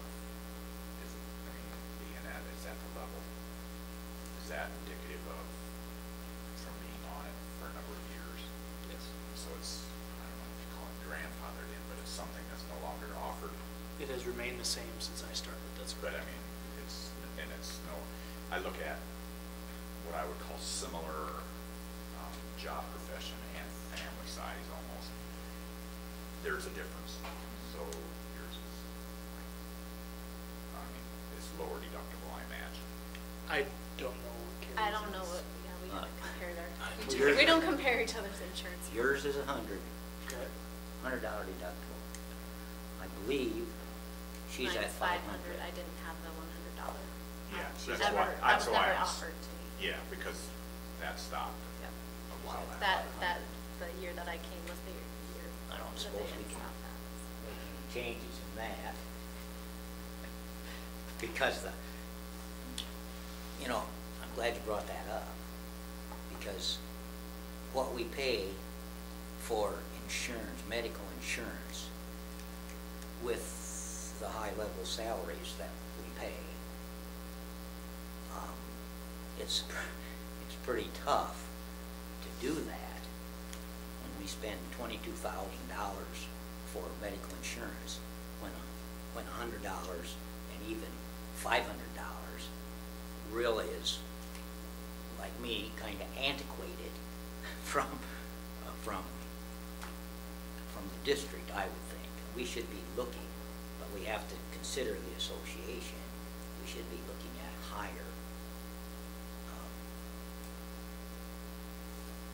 deductibles, much higher deductibles.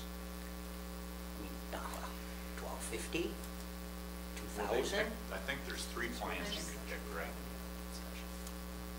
One that's pretty defamatory, do all these things. My opinion.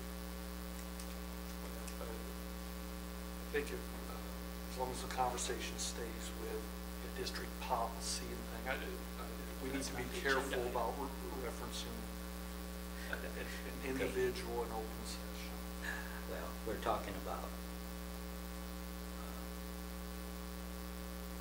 administrators. Okay. No, you're talking about our contracts. You're not talking about administrators. There is a significant difference there. Well, okay, that could be, but with that being said is, it's not meant to be, we're talking about the contracts. That's what we're.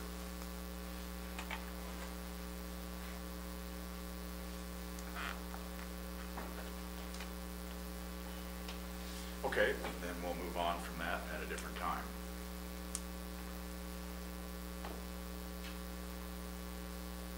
We non-certified contracts in front of us.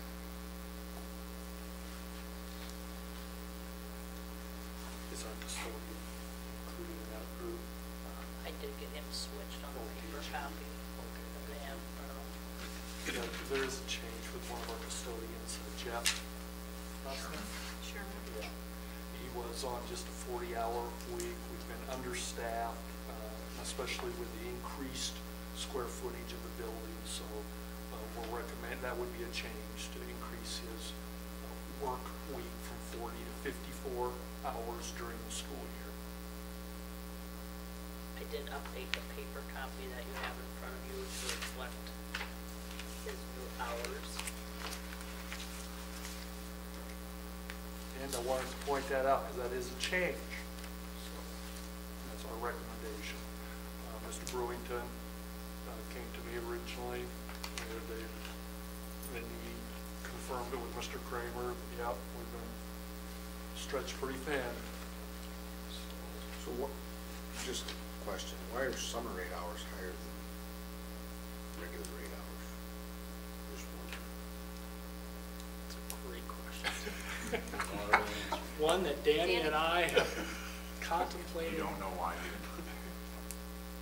Well, Well, I think the reasoning. Bob, actually, you know. 40 hours. Yeah. It goes from 54 hours to 40 hours. To 40 hours. To make the same pay, the rate goes up. Yeah. So they make the Thank you, same Bob. amount of money, so their rate goes higher, but they work less hours. So you take their, I mean, you Boy, take that's their not week, very good reasoning. you take their 54-hour rate and you divide it by 40 to get their summer So rate. then why not just go to a salary? I mean, I'm just asking, I don't know. Yeah, I mean, that, I don't know when this started. That's been happening since I've come, so at some Wow. point they decided to reduce hours, but they want the same pay, so.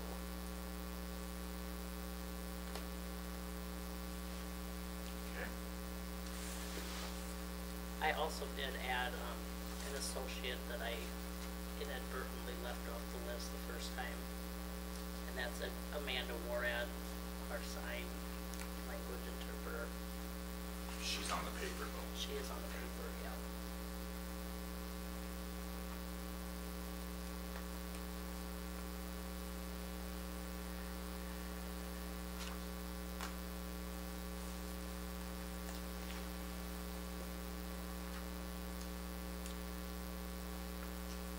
Any further questions on the non-certified?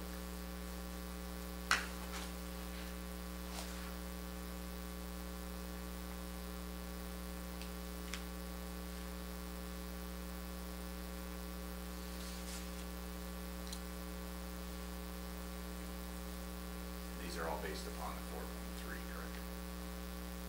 Like we talked about that earlier. Yep. Okay.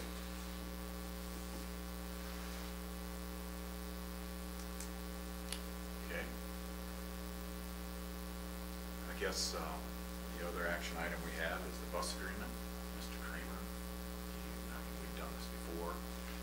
We actually have not entered an agreement with it, but it makes sense to.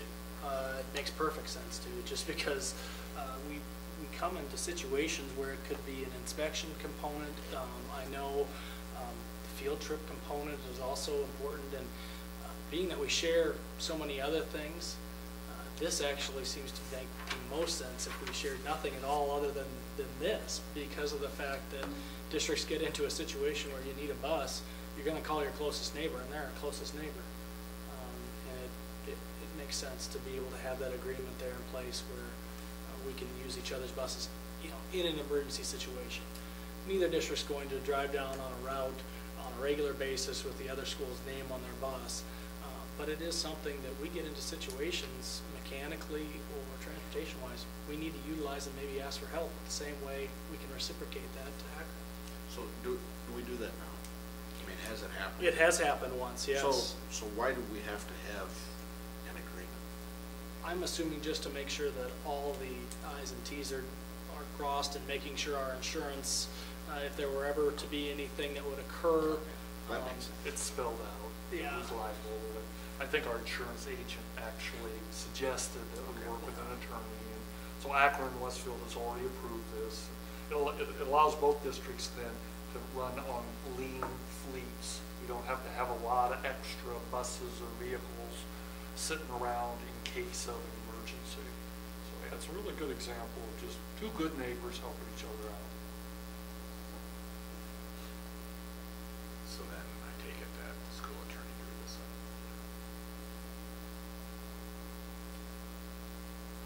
I think it was Akron Westfield's attorney that actually did the work. Oh, okay. Well, that concludes the new business category. Not according to, Okay, excuse me, now I have to get out of here.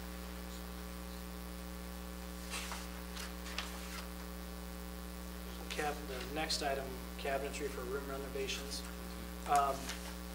We're currently working on bids for room renovations, one at the Ireton building and one at the Hawarden building, to kind of continue our progression that we've had over the last 3 years. In order to make sure we're not ready to award bids at this time, but in order to make sure the thing that's been holding us up in the past years has been the cabinetry order. And in order to get that, we know what cabinetry we want to match the previous. So it's not determined based on what contractor we go to install them. We know what we need to have. It needs to match exactly what we have now. And that comes through Schoenemann's at a cost of $16,298. What I'd like to be able to do is go ahead and order the cabinetry and work with the contractors who are placing bids where it was advertised to install that cabinetry as opposed to having it included into that bid. So we have it on time. so this cost of the cabinets and the remodeling of the room, did those go out on bids? Yes, it has gone out on bids. The cabinetry is part of that. We advertised for it, but we're not ready to award the contract portion of the installation for the cabinetry. We'd like to purchase the cabinetry at this time, but this does not include anybody installing it. I thought that's what the price of construction. That is one of them, but there's more. There has not been, we do have one in, but Okay, we do not have multiple. so the bids for the cabinets, I didn't see any of that stuff. come That was through. because that was just with the Schoenemann's one. So there would have been on your narrative, the $16,298 would be the cabinetry from Schoenemann's. So what were the other prices of some of the other? That one actually was from the pre-order from even before. So there was no other comparison for this year because we had the same amount, the same cabinets, As exact same last thing. year. Oh, they are the same. And the So year they're before. exactly the Yeah, same, so we that they'll want, match. yeah, we want to be able to go with the same exact system that we placed previous. And this is in accordance to your 5-year plan? Correct. Okay. And we did make one change this year, where it usually has been in the past 2 rooms from Hawarden. We made a change and went with 1 room, so we had enough in the PEPAL funds to support The buzz doors. the buzz doors at both elementaries. For security. So we cut out 1 room, that way we had enough money to utilize for the buzz indoors, which are already in place.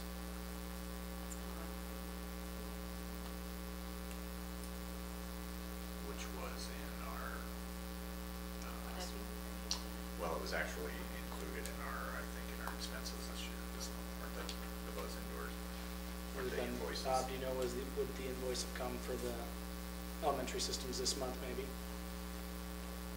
Or was it a I don't previous? think we have the invoice yet. We don't. Electric innovation. Or is it, no, it's in there. It's in there, I think it's in the Yeah, that's- expenses. Yeah. Yes, that would be correct. Okay. Which was similar to this. Yeah. Okay, we have extracurricular. Okay, anything else? Not pertaining to that, no. The extracurricular, this has been something that we have not had, that has kind of matched more what other districts are doing and having a paid dance sponsor. And I'd like to offer that position as a paid position, to have that consistency, to go over time. We were just extremely lucky where we've had some consistency that's been in the program and been a real asset. Those times have kind of changed, and we'd like to look at having a dance sponsor. Did some research with Mr. Collins in Akron, Westfield, and what that would look like, and I'd like to be able to post a dance sponsor position here at West Sioux. So that would follow the same back page. We would work with to have that placed on the Different master stages. contract. That's correct. Yep. So I'm not gonna, I don't mean to say this, but just say, for instance, the current dance director stays on and gets paid. Do they enter at level 5? We pay I on would say past this would be a experience. news position, so I'd want to offer, unless they came in, unless we had somebody transfer, I would be planning on level 1 was what I Well, was the thinking reason in my why. head. It's a we great pay on question. No, past that's a good question. experience. We paid on past experience, and so Yeah. if the current, that's what I That's was a good just wondering, question. because all of a sudden we're at 30. Yeah, we have volunteer coaches moving. And then the next thing is, if that person isn't a school teacher, how do we rate that? How do we base upon 4% of 6% of their non-salary? How do we do that? We Is there a actually base it structure? on just the base. Everybody's is based on the Okay, base great. house. Yep. Okay. So that's kind of where that goes from. Okay. Is that a negotiable item here? And that needs to come up in negotiations? Well, I have an opinion. No, we don't have to negotiate that. I've heard Mr. Kramer offer to make that part of the master contract, but in my opinion, no, it doesn't have to be negotiated. I think we have a right to go ahead and hire people and employ them in positions. So is that person, let me ask you this then, is this position will be yearly included into the master contract then? So, I mean, is it? I It mean, would be what Mr. Collins would recommend to me. It'd be very how I kind of view it is we have positions on that page currently that we do not fill, that we utilize volunteers for. And if we're in a financial situation where it dictates we need to Go back go to back to volunteers. exactly, that's what we need to do. It's the same kind of version that I look at the current ones that we added with the Washington D.C. supervisor and those type of positions. That if we need to look at the volunteer aspect of it, we need to look at that. That we're not necessarily has to be tied to it, but it is an offering there that we can stay consistent with. Okay. The other two positions. The are other they two based on positions, numbers?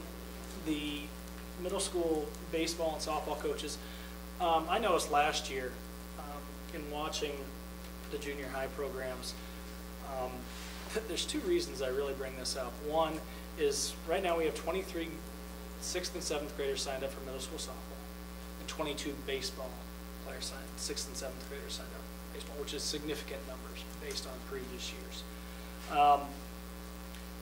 What I saw last year, and this is what the coach kind of has adapted to and they've done, but when you ever have a 6th or 7th grader operating a pitching machine, it really makes me leery when the coach is in the outfield having to work with the other players because you have 23 sets of kids out there. And then also if we're coaching first and third base, we have sometimes a parent who is very involved and they're on a consistent basis coaching first base, and then other days we might have somebody who maybe made the trip up to wherever we were playing at 9 a.m. at Sheldon, and they can coach first base this day. So it deals with a safety issue, it deals with a quality issue, and for me to have an assistant coach and the cost that it kind of presents for us, it just makes sense to have that supervision, because I do worry about, especially in baseball and softball, when we're talking bats flying around and 6th and 7th grade kids, it concerns me a little bit, and that's why I'm recommending. And actually, it does fit into our recommendations for appropriate coaching per pupil or per student that we have out, that there would be an increase in coaching with those numbers. But there's also additional reasons in baseball and softball that I think we want to keep a close eye on for those. And that would be an assistant would come in, we were thinking, well, it's listed on the back page at 4% of the base, which is $1,251. So they're currently it is on the back page. This is currently listed, yes, that is correct, but we don't have people in those positions. Do you have people for the position? I have people who have inquired about it, but it has not been posted, so it is not open yet.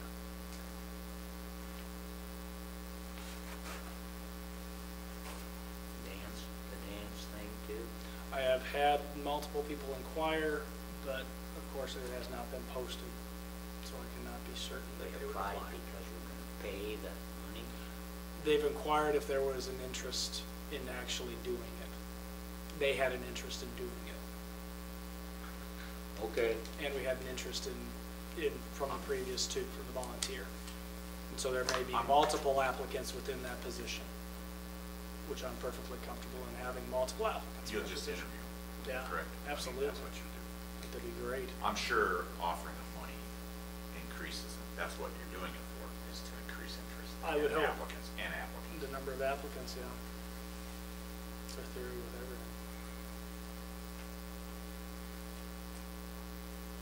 Summer school positions. I guess any questions? Can I move on to that? I didn't know if you were ready for that. To general education teachers, we're changing it up this year. Where in years past, we've worked off of specific work that was not completed by students as a requirement to complete for summer school certification. We worked a deal with our online schooling program, and they're providing us enough licenses during the summer where if a student fails a class, they will be required to take the entire class during that summer. Now, with the online software, they can finish that in whatever time they devote to it. But there will not be bits and pieces. For instance, if they had 5 missing fraction worksheets, and that's why they did not pass their math course. That will not be an option just to finish those 5 worksheets. If you fail a class, you're retaking the entire class in the summer, all the way down to 6th grade. So I'm guessing for increased numbers of kids that we're going to have, we're also going to offer full day for the first 2 weeks. That if a student wants to go all day for the first 2 weeks of summer school, we're going to do that, where before we only offered 8 to noon. But we're going to still offer the same length. We're going to go an 8 to noon session for the entire length, and then we're going to offer an 8 to 4 session for the first 2 weeks. So if they want to get done in the first 2 weeks, they'll have that opportunity. And then, of course, our special education associates. Kids is this kind of fact, which I did. I'm sorry, How Mark. many kids is this kind of fact? I don't have an Don't know accurate yet. number yet. I'm guessing it could possibly affect to 60 plus. We're looking at 6 through 12.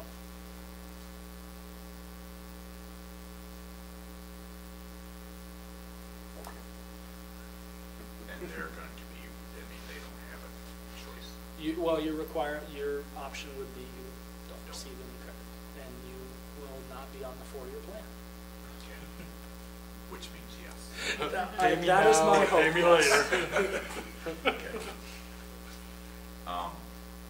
So if you were to compute that into dollars for the whole entire program of the middle school, high school, I'd increase need of how Danny's much? help. Well, I mean, I'm not asking for specific to the dollar, Okay.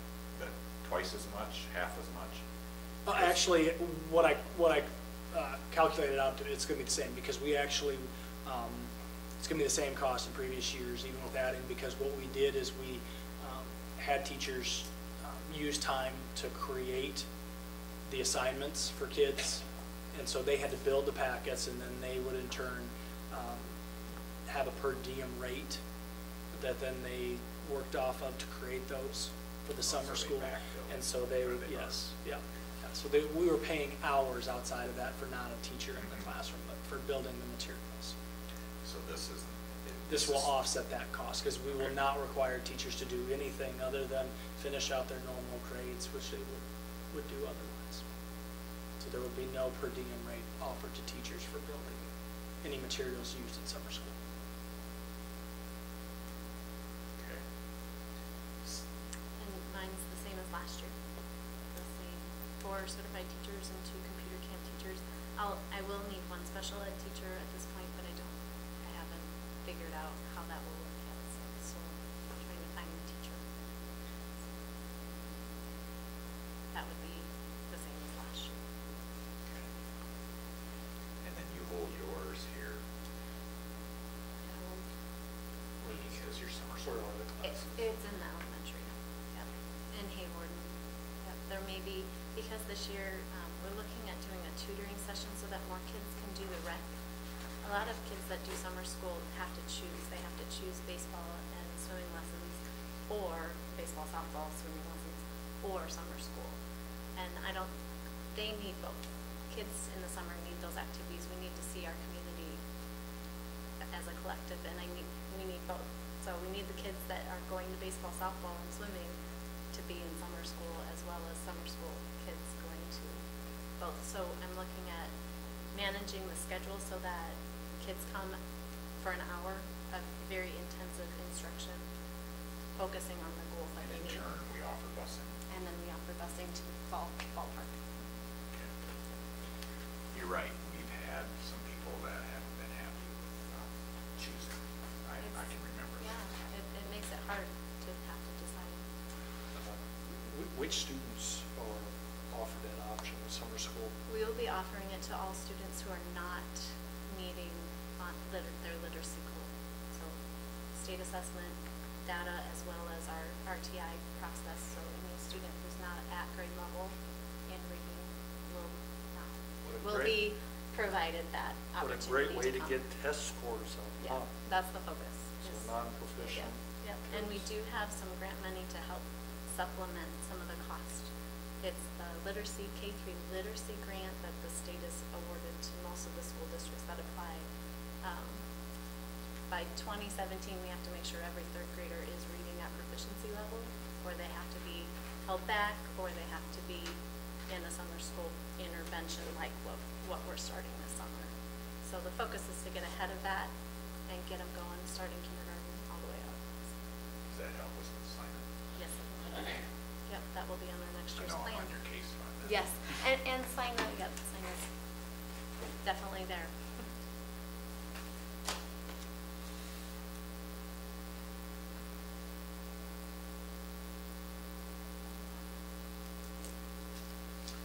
Okay, so at the beginning, we moved the agenda differently to approve them in separate.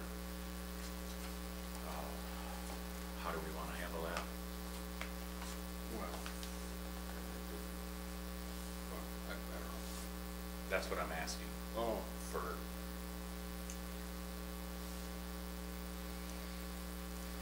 How do you want to handle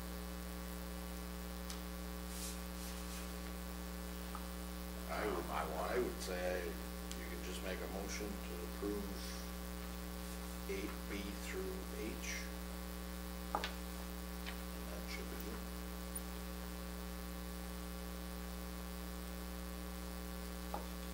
okay, I think.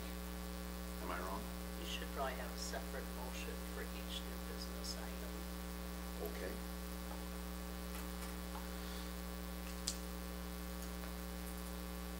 so what I'll do is, I'm gonna ask for a motion to be made under each letter, A through H. But we did, in our agenda, we chose to vote, I think it was two different things. Item different. Now, we will have that opportunity underneath the administration people, because they are separate under B. But under non-certified staff, there is one that we excluded. Are we still gonna go that way? I'm assuming if we amended the agenda. Okay. Okay, under the first readings, we don't, that's a non-action item. But B, under 2014, 2015 administration administration contracts that are included in your packet. Need a motion. Separately or together? No, not, the two people are together, but under number B. Under So you letter want a B, motion to correct? approve 8B? We didn't separate them. Mr. Cook. We didn't separate the individuals, we just separated that, correct? That's what I understood. Okay. So, Could we entertain a motion I made of some kind? I made a motion to approve 8B. Okay. Is there a second? I'll second that motion. We're talking in talk, okay, I'll second the motion. Okay, Mr. Cook seconded the motion of Tim. Is there any further discussion?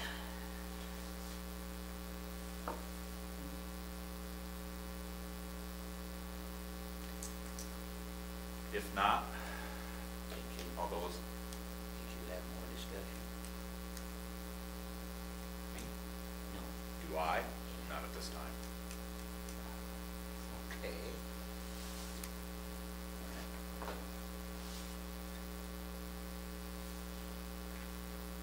All those in favor indicate by saying aye. Aye. Aye. Those opposed, the same. Motion carried. Under letter C, under the 2014-2015 non-certified salary schedule, it's included in your packet, and increases were based upon the 4.3 total package. This vote would exclude one position. We voted on amending that, and they amended. In which position was that? I believe that was, The one that resigned? No. Ms. Hawkhorst. yeah, cable. Oh, okay. The reason why that is we gotta have revenue sources to cover the positions when the revenue is disappearing. It's kind of late now,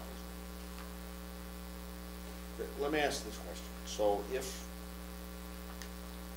it's just the one position and the funding is coming, what, next month? Or we That's don't when know we'll if find it's out. coming, or what exactly is the status of it? Yeah, we won't know if we can apply for the grant until next month.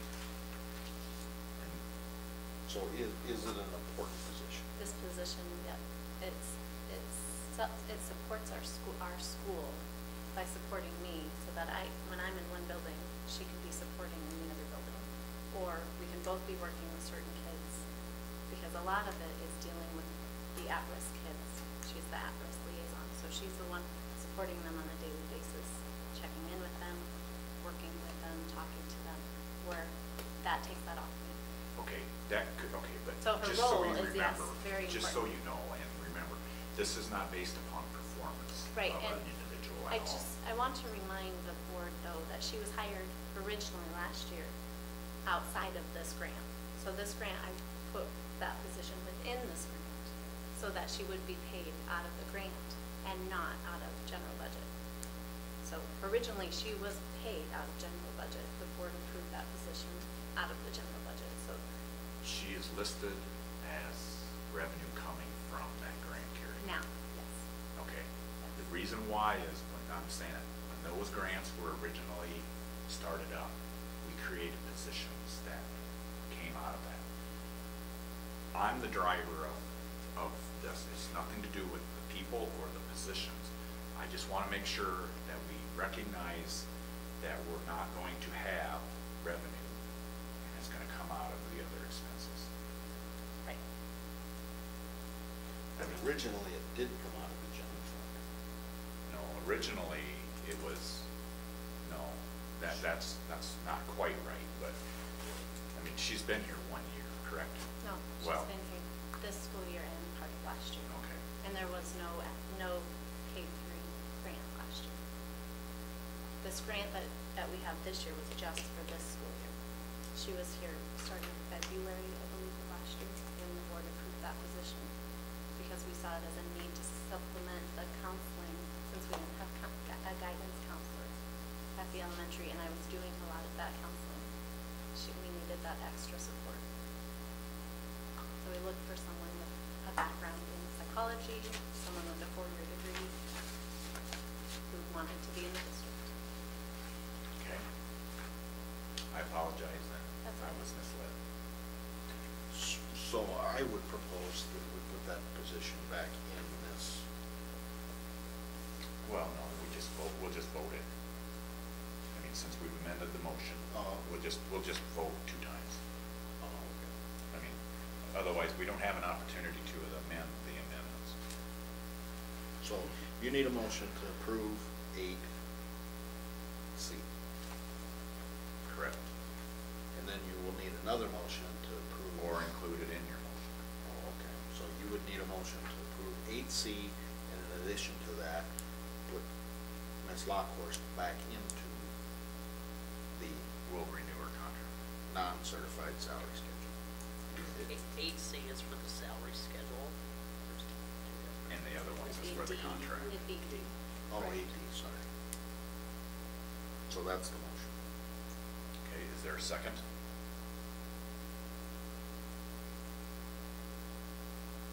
Yeah, I'll second that motion. Okay, seconded by Ken Cook. All those in favor of the motions as read, indicate by saying aye. Aye. Aye. Motion carried unanimous. Now you need the bus agreement. Yes. I'll make a motion that we approve 8E, the bus agreement between Akron, Westfield, and Sioux. Is there a second? There's a second. Aye. All those in favor indicate by saying aye. Aye. Aye. Motion carried. I will make a motion to approve 8F, the cabinetry. Get that coming. Is there a second? I'll second the motion.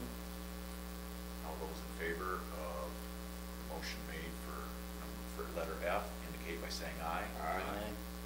Motion carried. Make a motion we approve 8G, 1, 2, 8G, I, 1, 2, and 3. Is there a- Second that. There's been a second. All those in favor indicate by saying aye. Aye. Aye. Motion carried unanimous.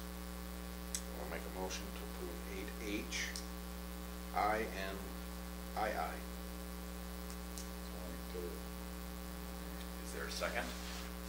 Aye. Second it. All those in favor indicate by saying aye. Aye.